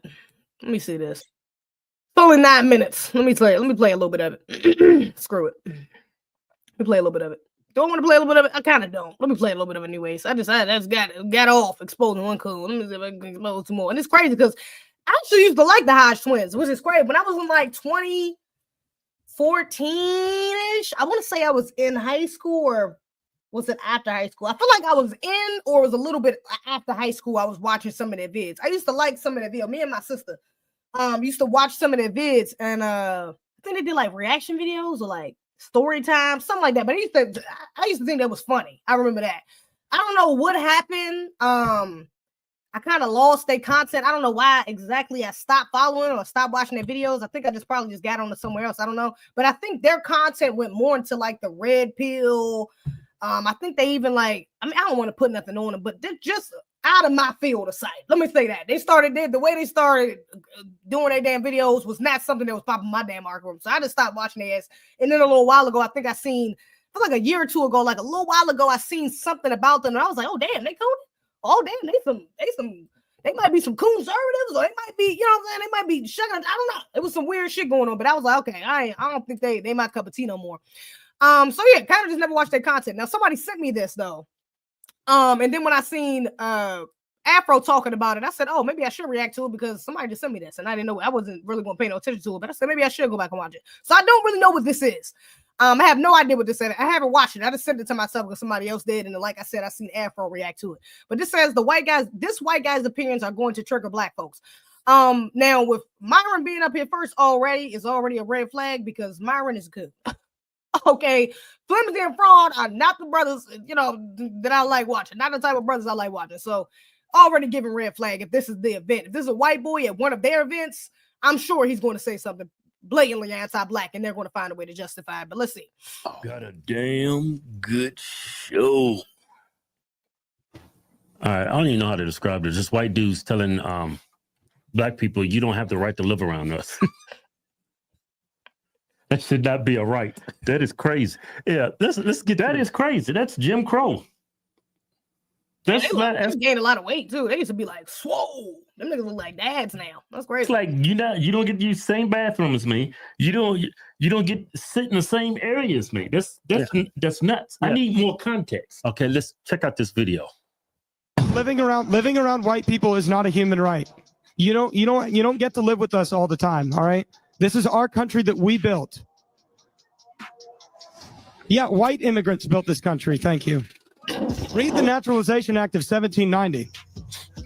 No, it's the truth. This country was founded by white Protestant And yes, men. I understand that black people have been a part of this country since the beginning because of slavery. And I'm not. White people didn't build anything. What is he talking about? They had slaves. What are you talking? Okay. All right. I think the girls over there don't like what you're saying. And I know that. Yeah. Yeah. And the logical consequence of slavery is that, we have these people displaced in this country. And, at the time, maybe the better choice should have been to just send them back to Africa. I'm trying to figure out. Let me address the first thing he said. First of all, a privilege to be around white people. I don't want to live around y'all. First of all, it's a privilege to live around black people. Do you forget? I'm sorry. It's crazy how they love to just spin history. They love to focus in on the last 300-400 years. They don't want to talk about the thousands of years ago. They don't want to talk about when we sent their ass back to the caves. Did y'all forget when we sent y'all Neanderthals back to the fucking caves? Or did you forget when we came over there to save y'all Neanderthal asses when y'all was in Europe because y'all was about to fucking kill each other all from all the nasty ass diseases you couldn't get rid of? You didn't have to wash your ass. So I'm confused. Is it really a privilege being around y'all, or is it a privilege being around us? Because we done saved y'all quite literally multiple times. Really? Was integration a thing of black people? Because black people was doing just fine on our own. We was fine having our own black ass churches, black ass liquor stores, black ass grocery stores, black ass hospitals. We was fine with that. It wasn't until y'all got on y'all white people CIA, the system y'all created, the government you so motherfucking proud of, your founding fathers, the system y'all created came together and said, oh, these Negroes doing too good by themselves. Let's find a way to get them back next to us. Immigration, woohoo! Feminism, woohoo! What are we talking about? We don't want to be around y'all. I still don't want to be around y'all. What the fuck are we? Most black people I know still don't want to be around y'all. When we want to get rich, most black people, the dream is to still be around other wealthy black people. That's where we're trying to go. We're not trying to get around the coons might be trying to get there. But the black people on the grass, FBAs that got some level of consciousness, we're trying to get around other black people with like minds. Period. I'm trying to get to a gated community with majority black people as my neighbors, not white people.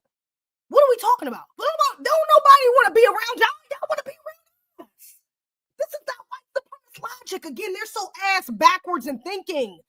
That's how you know that brother Jason Whitlock got a colonized mind. This is how the logic of white supremacy is illogical. Quite literally, it's ass backwards.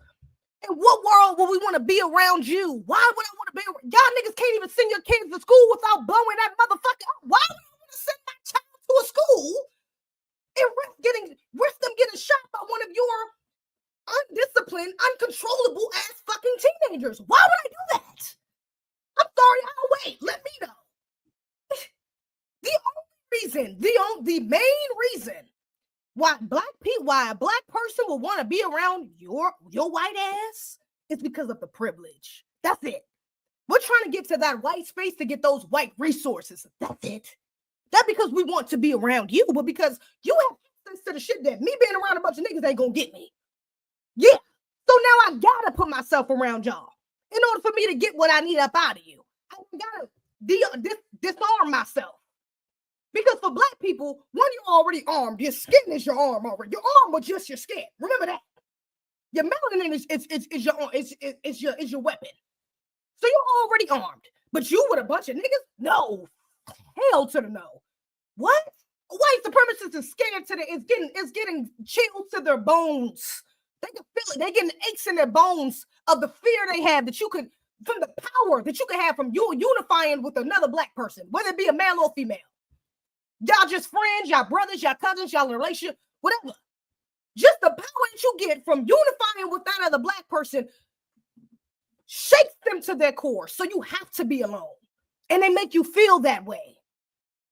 They make you do microaggressions through actual isolation. They make you feel like you have to be the token nigga. You have to be the only nigga, or it's not going to work. You're too dangerous if it's too many of you. There can only be one. So yes, you do got those few Negroes who understand the system that we live in, see the Negroes before them who have had to make those choices, and yes, that's what they aspire to be. Unfortunately. But even that is a side effect of white supremacy. That's not something that we just walking out here with an uncolonized mind saying, yeah, I want to be around white people. What the hell are you talking about, sir? We don't even like y'all like that. What are we saying? Y'all niggas is lame as hell. What are you talking about? Y'all food is whack, your music is whack, your dances is whack. Oh my God, did y'all see that damn wobble challenge they did? Wobble, baby, wobble, baby, wobble, baby, wobble, wobble, baby, wobble, wobble, wobble, baby, wobble. Get in there. Yeah, get in there. Yeah, get in there. These niggas is dead ass standing for. I've never in my life seen somebody stand still for a line dance. In what world will we want to be around y'all? Please.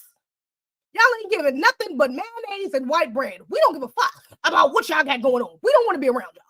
So that's not the crux of the issue here. But again, they just love it. Let's see how they rationalize that.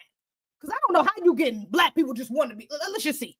Niggas like Myron want to be around white people. He's a tether. He's not a black American. He's a tether and a coon. So of course he want to be around white zaddy. But us? What are you talking about? You know what? I don't feel displaced. I feel like I belong here. I was born here. I'm a citizen. Yeah. Maybe. Now, there is some black people that feel displaced. You know, they want to go back to Africa, and there's nothing from stopping them from doing so. Yeah. Yeah, he said it's not a human right to live around white people. That's nuts when he said that.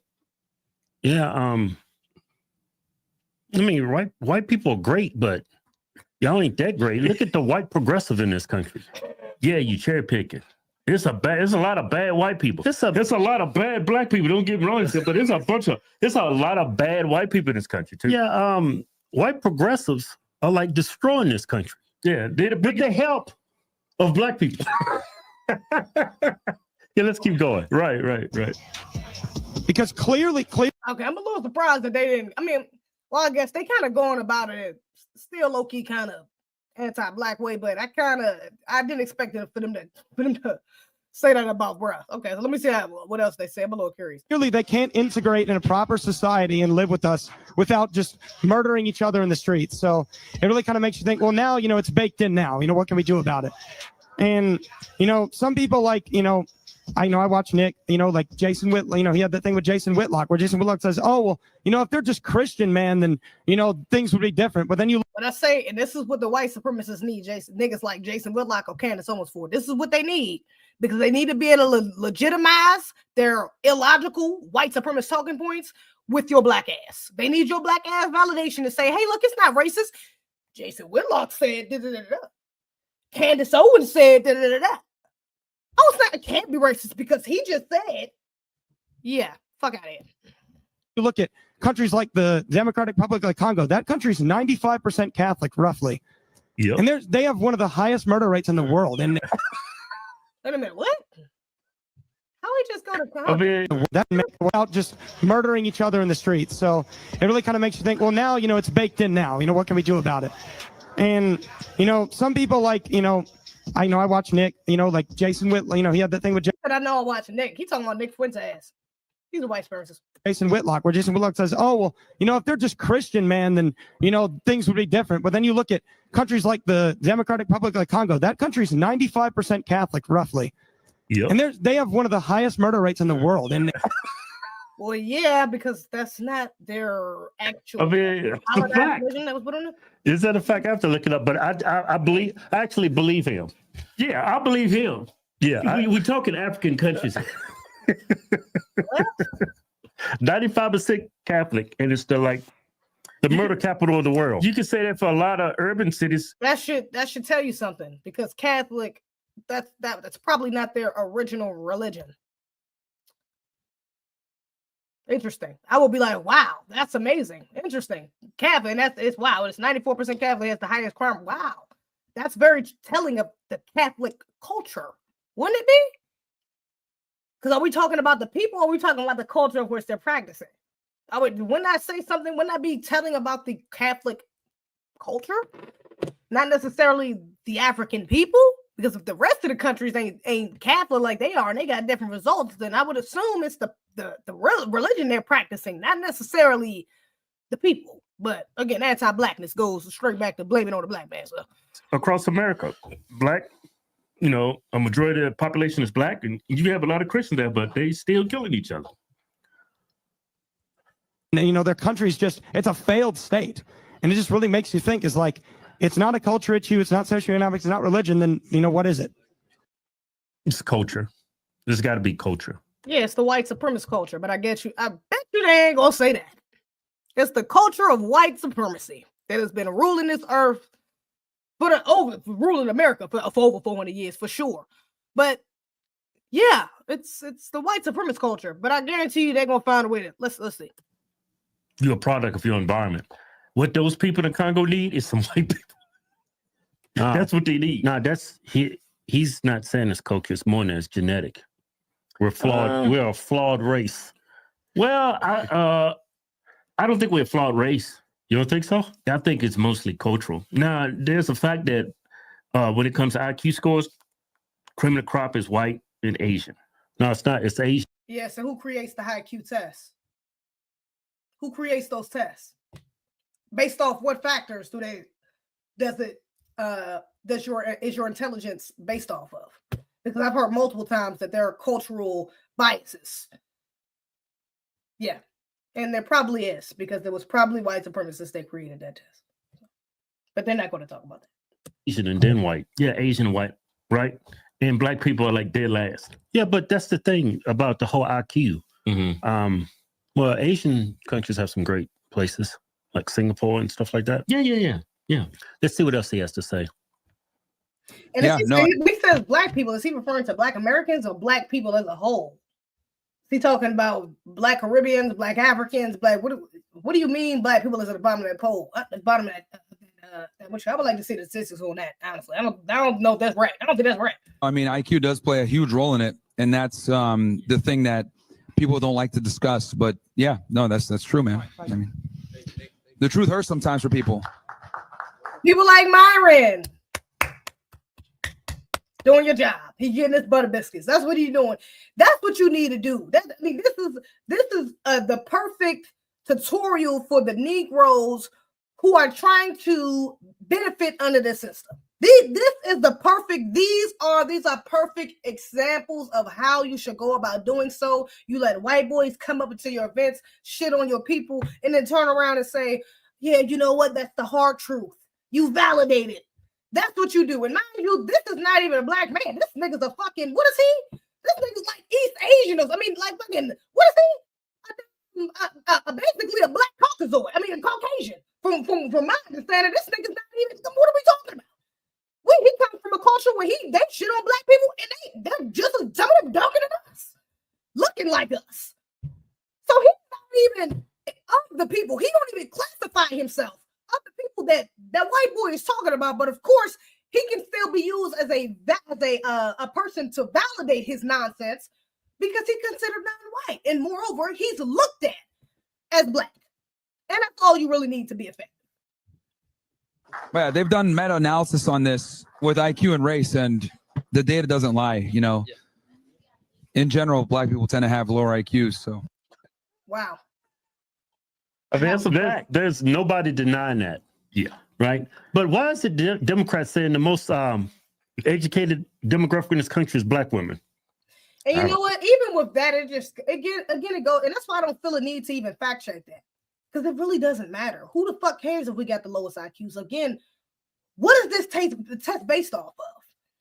Because there's multiple ways to test intelligence, and the test is just one of many. So what are we talking about? Like, I mean, I don't care even if that is an actual fact. And even if it's not just Black Americans, even if it's all Black people, honestly, that's really more telling, to be honest. But the fact that you hold that to such a high standard, that is such a big deal to you. White people having the highest IQs, Asians having, that's such a big deal to you. Because you go by the standards of intelligence that the white supremacists have set for you. We don't. I don't give a fuck if our shit was literally the bottom of the totem pole. It does not matter. I still would think we the most intelligent, the most revolutionary, the strongest, the fastest, the best looking. What are we talking about? We still the best on this earth. And this is all under a system of oppression. So imagine what we could be outside of it. Baby, we doing all of this under a system that's going against us in every way possible that you can imagine. And we're still competing against those. We're still competing with those with this IQ level because we ain't the worst. I know we ain't the fucking worst. We're too smart for that. Even with this bullshit ass system going against, I know we're not the worst. We are not the last. I doubt it. But even if we were, the fact that we're still competing and we have all of these vices against us, you're trying to sit up here and tell me I'm supposed to look at us like we're stupid? I would think that shows that we have the highest level of intelligence. The fact that we can even compete. The fact that we can even compare to some of these people who are not living under the same system we are. And we're getting the same or better results. That shows the level of intelligence to me, a very high level of intelligence. But to a colonized mind, of course, well, Black people, we got the lowest IQ. They got the lowest IQs. It just makes sense. Yep, there's a bunch of dumb idiots, a bunch of dumb niggas. They don't go into the fact what degrees they get. Yeah, basket weaving, braiding hair. A master's degree in hair braiding in African, that's just a stupid degree. Also, we don't hold the degrees. Some Black women do. There's a lot of Black women walking around right now talking about how we the most educated, the most whatever the hell, most this, that, and other. Because you walking around with a degree from a white man, but you got $50,000 in debt and no man and not married with 3 kids. So that's the problem for some Negroes for sure. But again, for a lot of Black Americans on the grassroots, we're not really concerned about the approval a white man gives us for our level of intelligence. We don't go by their approval rate. Most Black Americans do our own. We are self-taught. We do our own level of studying. We do our own level of research, and that's because of the system that we're living under. Again, in America, they love to ignore the last 400 years. They love to ignore the experiences and the traumas that we've been through. They love to ignore the fact that these very schools that you're trying to praise and act like, oh, with they have these high levels of intelligence. The very system in which you're trying to praise also had a direct hand in trying to dumb down our ancestors, lying to our ancestors, miseducating our ancestors, quite literally changing history. You're telling our ancestors that Christopher Columbus discovered America.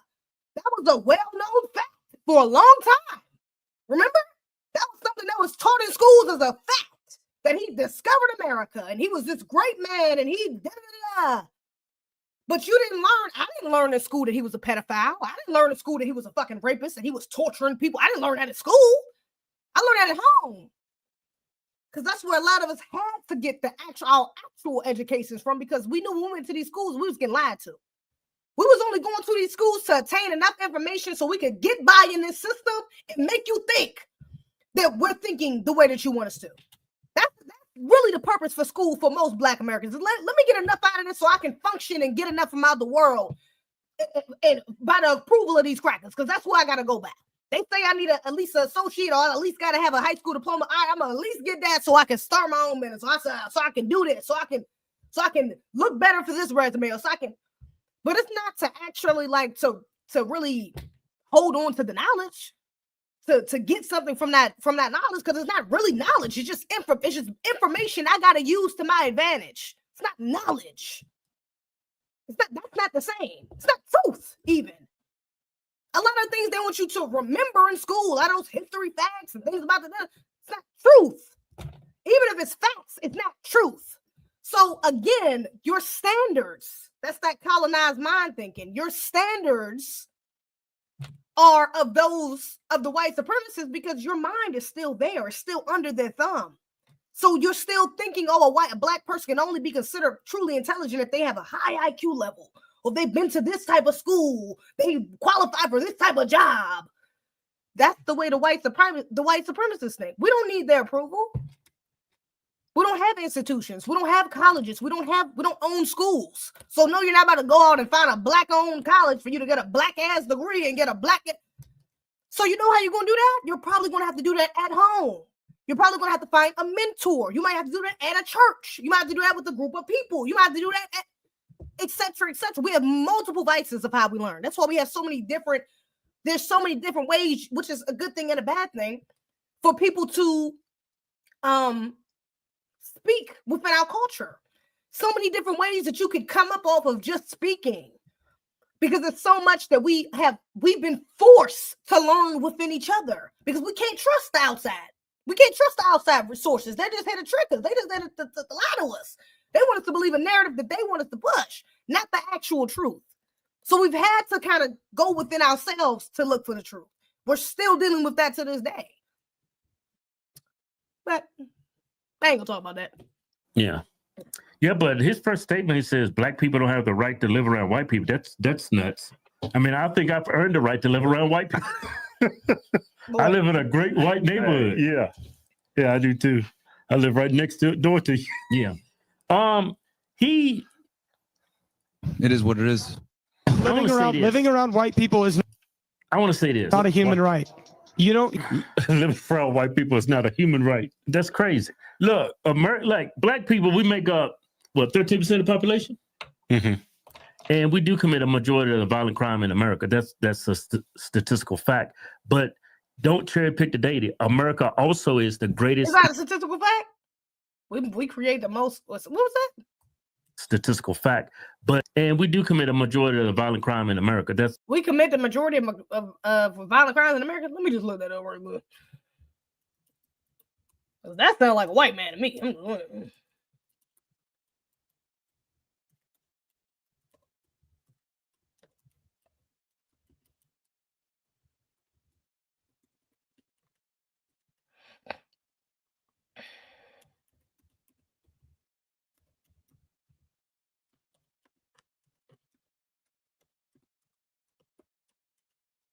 my God.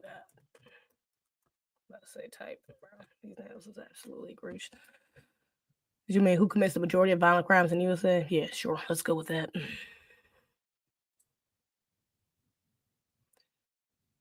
Okay, violent crimes in the U.S. are often committed by individuals within the same racial or ethnic group as their victims, reflecting broader social and economic factors rather than inherent tendencies. Socioeconomic conditions such as poverty and neighborhood dynamics play a significant role. Yeah, I'm like, black people commit the most crimes amongst black people, but that's for any group. White people commit the most crimes against white people. Asians commit the most crimes against Asians. That's like a proximity thing. So I'm like, what is he talking about?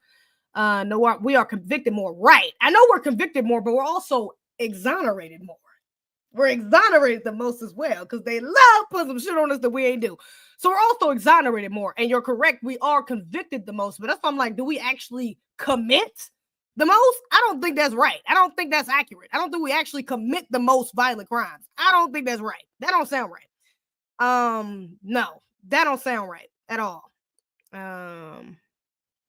Yeah, I don't think that's right. I don't feel like looking through all these damn links, but I don't see. There's no the AI answer that just popped up didn't say that, and none of these first couple links that I'm looking at, that's not within the description that black Americans or black people hold up. So yeah, but again, that colonized mind, it's easy for you to believe that because you already have a level of anti-blacks within you. So of course, black people commit the most crime. That's just easy, like duh. Of course, we're the lowest on the IQ. We have the lowest IQ. Duh. We're not smart. Duh. So that's that anti-blackness. Myron is always looking for a way to come up. It's so desperate. Yeah. Fraud and this is the thing. Flawed and flimsy. They did a similar thing too as Candace Owens. They have a similar problem as Candace Owens and matter of fact, they got the same problem as Jason Whitlock and Candace Owens. I don't even know why I said Candace. I told Jason Whitlock to look at him as an example because honestly, this ain't even an example. The high choice might be more of an example of this nigga Myron because Myron has been neutralized. Ain't no black people fucking with Myron. The only power Myron really has now at this point is the non-FBAs that might still follow him, which a lot of them ain't even rocking with him no more. But the non-black crowd that fuck with him.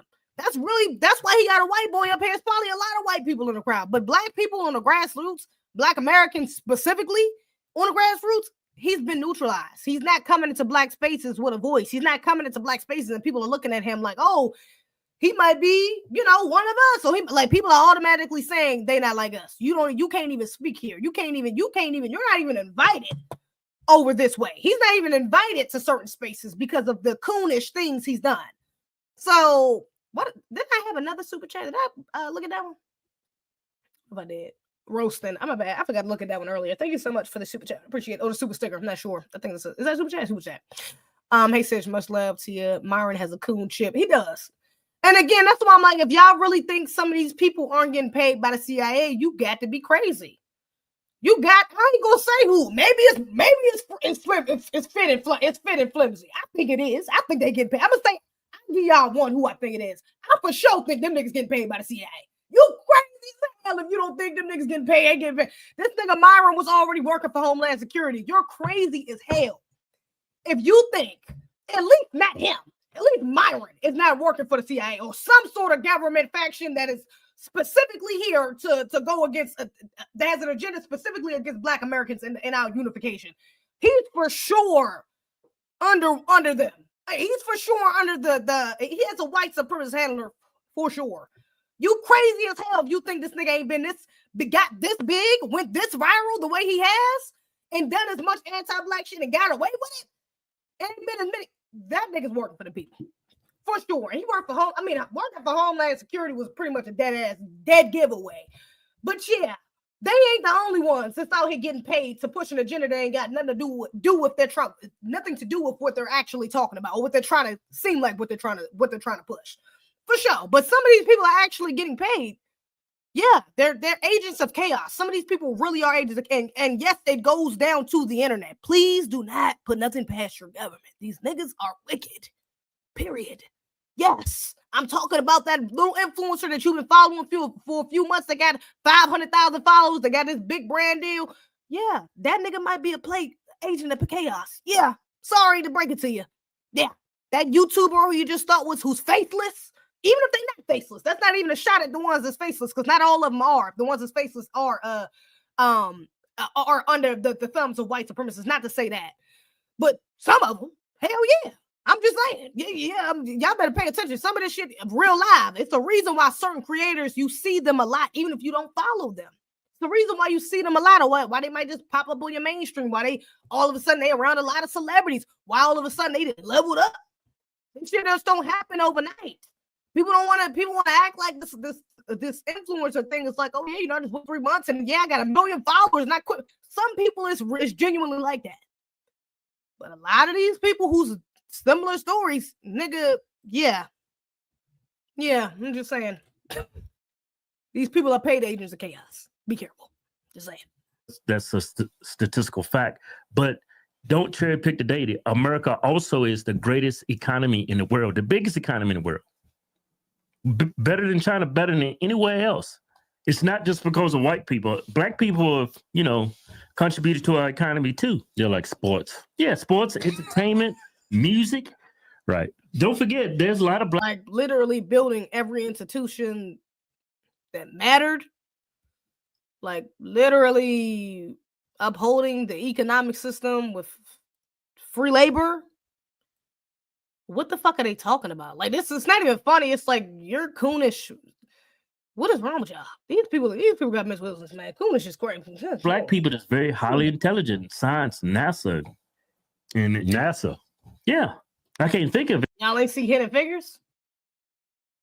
Y'all didn't see Hidden Figures with the black women they were literally calling human computers? Black American women were human computers? They were doing things, completing things, figuring out things that the white supremacists over in NASA couldn't. That's why they had to bring them in. Mind you, they would not bring black people in unless they have to. Or they absolutely just don't want to do something. It's either they have to, they can't do something, or they absolutely don't want to. So, yeah. What the fuck are you talking about? Like, this is just straight up ignorant. What are y'all disrespecting the hell out of? I don't know if they FBA. I hope they're not FBA talking like this. But if they FBA talking like, I think they are American though, if I'm not mistaken. I'm pretty sure they're American. Y'all disrespecting the hell out of my ancestors, out of our ancestors. But let me not group myself with y'all, because maybe y'all ancestors ain't like mine. My ancestors was no damn coons. Maybe your ancestors was, and that's why you got that spirit. Maybe that coon spirit came on down, and that's why y'all talking like that. You feel comfortable talking about your coon ass ancestors, but I don't feel comfortable talking about my ancestors like that. I don't feel like that. I don't think I got no coon spirit in my family, in my bloodline. So yeah, I need y'all to be specific about who you talking about. Who didn't contribute? Your family ain't contribute shit. Black Americans on the grassroots, we contributed it.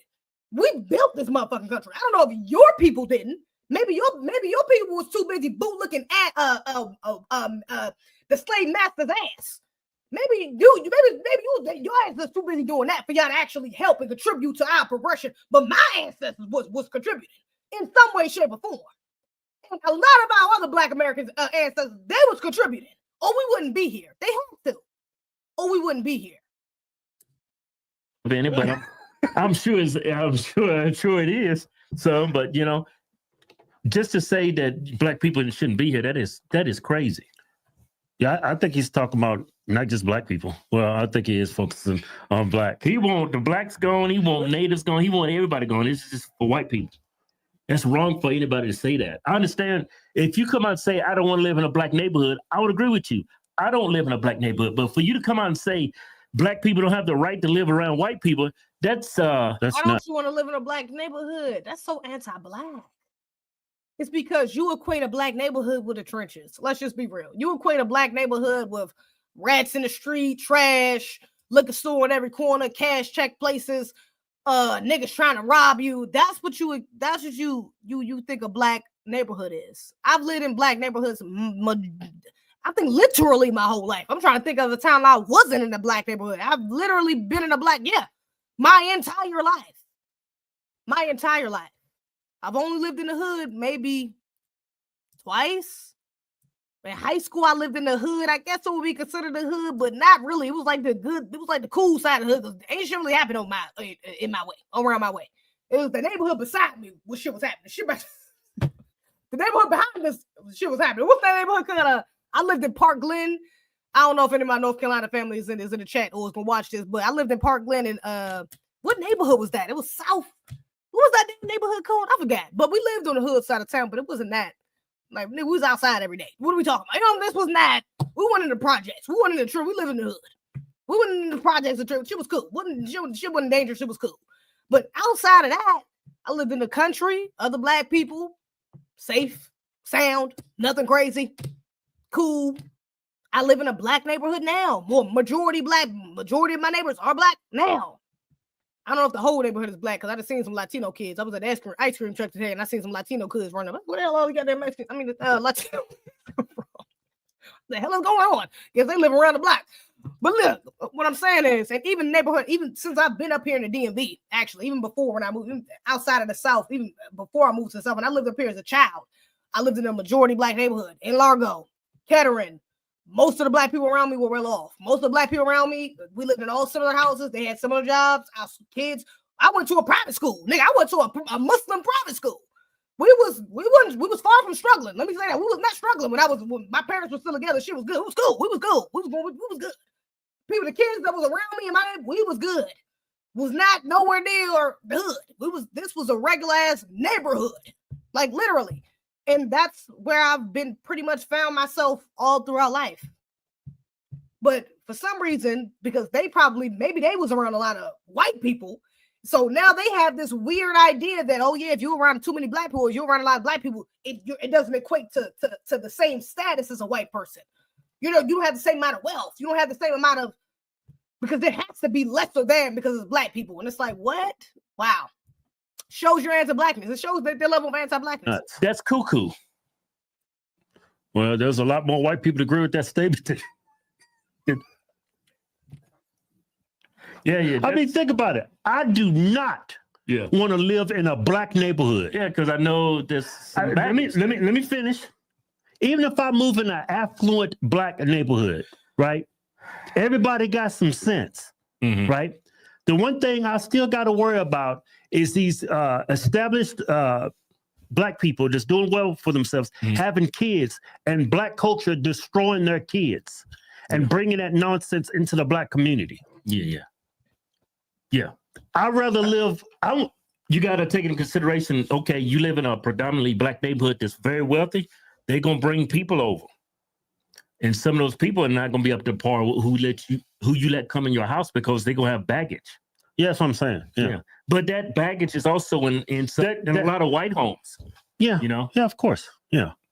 What is this black culture? Like, why are they talking about us like we are just a bunch of degenerates? Yeah, I just don't want to be around a bunch of affluent black people, and it's just the culture.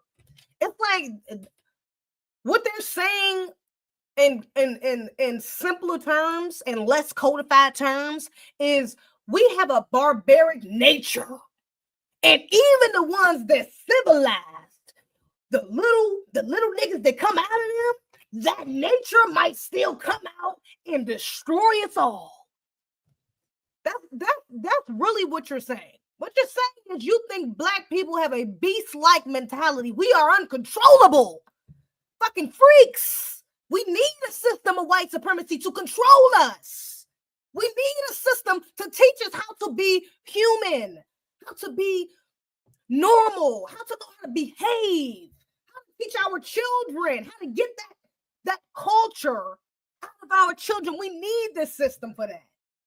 This is some sick shit. These Negroes is gone. That's why I stopped fucking with them. I didn't realize they was this far gone. I mean, I knew they was coonish, but damn, y'all niggas is far gone. That's why I can't fuck with y'all. That's why I must have watched something. It had to be something. I watched something. And I was like, y'all some coons, and just unsubscribe. It had to be because y'all are far. Y'all pretty far gone. I didn't know they was this far gone. I mean, I know black people are a nuisance to you white people. They're a nuisance to me too. But don't label all black people as bad. Some black people are like me and Keith. Hey, we the good black. Okay, like this a statistic, right? 6-7% of the population, black men, 18 to 44, commit half the crime, the violent crimes in the country, right? It's around 40%. Yeah, 38, 40%, something like that. But right, 18 to 44, 6-7% of the population. Like this a statistic, right? 6-7% of the population, black men, 18 to 44, commit half the crime, the violent crimes in the country, right? It's around 40%. Yeah, 38, 40%, something like that. 18 to 30. What did he say? Between 18 and 44, they commit around 30% of the crimes? Population, black men, 18 to 44, commit half the crime, the violent crimes in the country, right? It's around 18 to 44. Let's look that up. Let's see. Black men, ages 18 to 44, violent crimes. I'm going to put violent crime rates. Huh? Let's see. I'm sure that'd be one of the first things that pop up. But violent victimization. Bureau of Justice. Let's see. Rate of victimization by race. Total like black, African American. What is this? Black African American? What is that?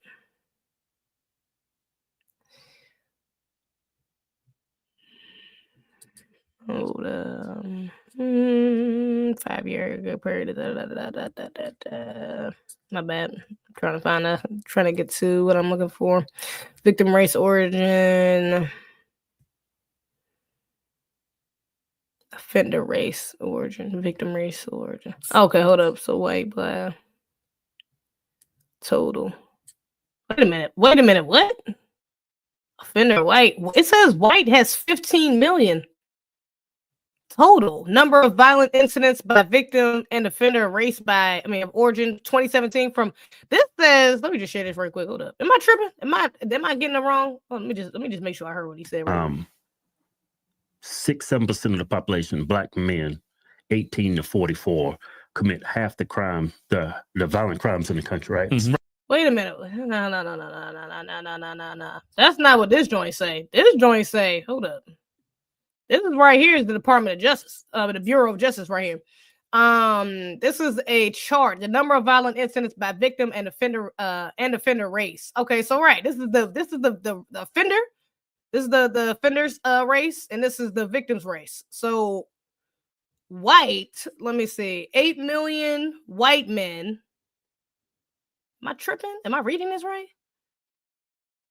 Hold up, other unknown. Their total is 15 million, over 15 million, somewhere close to 16 million. Their total is overwhelmingly higher than black Hispanics and Asians. Like they are overwhelmingly taking up the majority of violent crimes. That's why I'm like, what? The victims and the offenders. So because even the offenders is 8 million. So I'm like, wait, what? What the fuck are they talking about? Hold on, let me just see if I can read. Is there a description there? Let me make sure I'm reading this right. Because I'm like, that don't even sound right. How are we making up the how are we 3% of what did he say? 6% of the population. That men, black men from 18 to 44. How the fuck are they making that don't even make sense. From 2008 to 2021, the rate of overall violent victimization fell. Over the same time period, the violent victimization rate fell for persons who identified as white, black, Hispanic, or any other race. Let me see. To access the data points, however, hover over. I'm trying to figure out because this says the rate of violent victimization by race, Hispanic origin. Okay.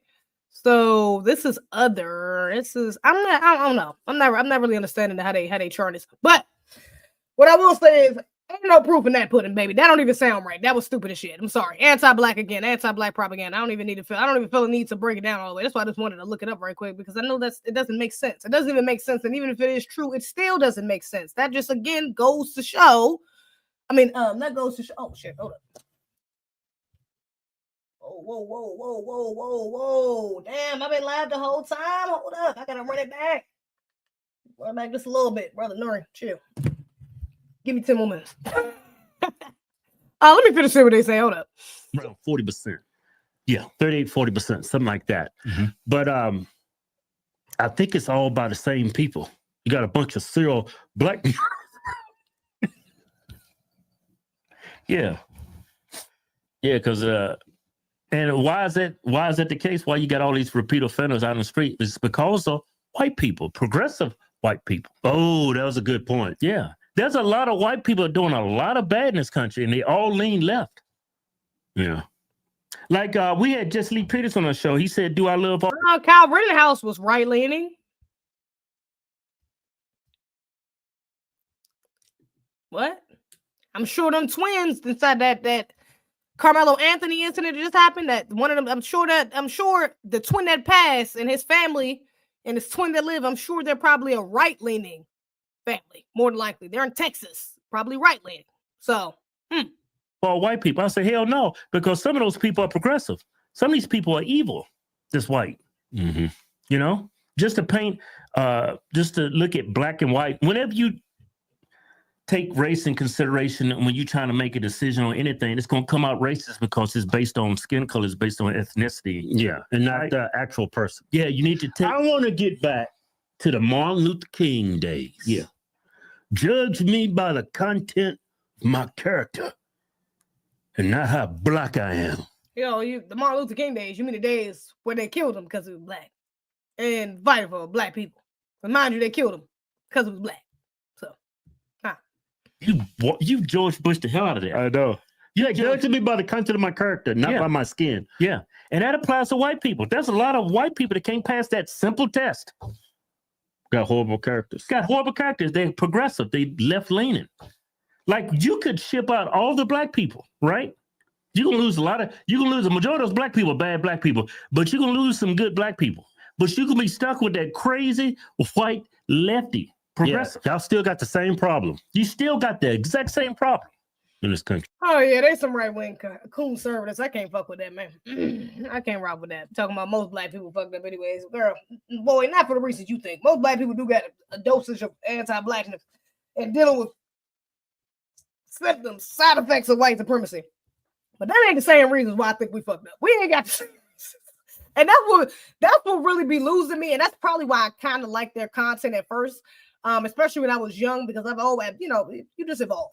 So I've always kind of been attracted to this type of, content, you know what I'm saying, in some way. And I don't think they wasn't even political back then. They was reacting. I feel like they was reacting to like social stuff, like dating issues, shit like that. You know what I'm saying? But that way of thinking is still kind of it's somewhat in alignment with how, I like to think, you know what I'm saying? So, or how I think. But they always lose me, man. That's why I can't get with the conservatives. I can't get with the right-wing Negroes because they always lose me with that anti-blackness. It just pops up. It always pops up conveniently. Right when I needed to. Right when I need to see it. And yeah, that's egregious, man. I can't fuck with the anti-blackness. That's when you're losing me. You lost me. You're gone. I'm gone. I'm done. You're done. But wow, that was egregious. All right, didn't expect to be reacting to so much coonish content today. Awesome. Y'all need to go see Sinners. If y'all haven't seen it, please go see it immediately. Go see it. That's a great film. Them brothers deserve all the praise for the film. It was a great film. It was just amazing. It was a phenomenal film. We're on code. We're going to go see the film. We're supporting it. We're giving it great reviews, and we're allowing those who are not like us, to expose themselves for who they are. Okay? So please, you don't have to sit there and listen out to all the details, but please let people say how they feel about the movie. Because it's going to show you. It's going to tell you. It's going to tell you. If you know, it's going to tell you what you need to know about that person. And probably what they need to know about themselves, to be honest.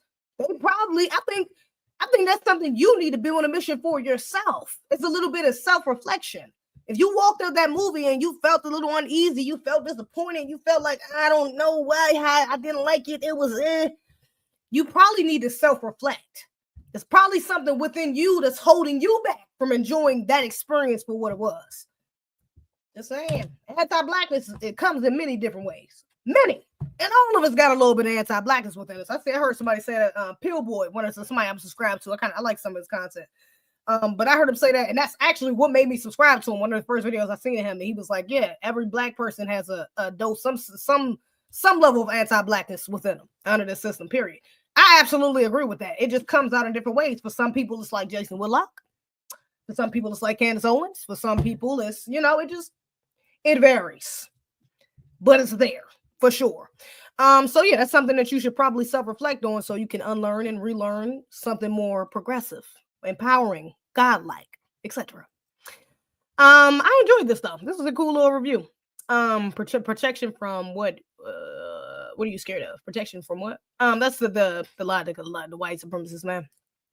The same people who tell white people racism don't exist are the first ones to call us racist when we simply do for self. Absolutely, of course.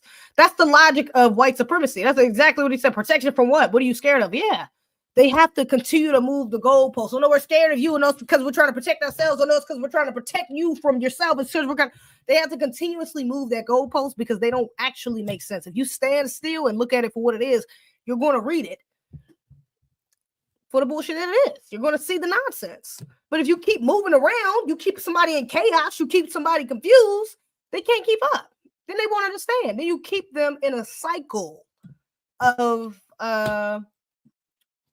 enslavement. Really. So yeah, we have to be clear. We got to be honest. For sure. But let me get up off here. Yeah, this was fun. Shout out to the chat. I appreciate y'all. Make sure y'all follow me on the gram. Follow me on X, okay. Follow me on TikTok. I'll be posting up there. It'd be cool. I'll be going live up there too. Okay, so it's a different little feel for the live. Y'all can hop up on there. Follow me on TikTok. Follow me on. On X. I don't know if I just said that. Oh, for X, my bad. But yes, follow me on TikTok. Follow me on X. Follow me on Instagram. I appreciate you in advance. And subscribe to the Patreon or become a member if you want some exclusive content. Or you can also. Become a member on my Instagram too. I'll be forgetting, or subscribe to my Instagram. I could be forgetting that you can do that, but I always put the lives that I do on Instagram Well, not always. I started recently doing that when I started doing a subscriber thing. But yeah, so yeah, all my lives that I do on Instagram, I saved them for my subscribers to watch later as the playback for the playback. So yeah, if you want to catch those on catch my lives on Instagram while I'm talking, yeah, get your playback, subscribe to the to my Instagram. I appreciate you in advance. Thank you so much. Other than that, baby, that's all I got. Thanks for the super chats again. I love y'all. Y'all some real ones rocking with the realists. Okay, shout out to the chat. Marcus Moore. Q us something Leonard. I don't know how to pronounce that. Blue CA. I don't know what that means. I think it's Cam, but it's separated. Sierra Holmes, Clinton, Laverne, Non-Swirl. I'm gonna catch y'all on the next one. Bye, y'all. We do not play, but I green. You fuck with the team. Might find your West in the creek. We crossing our teams. We don't never miss it.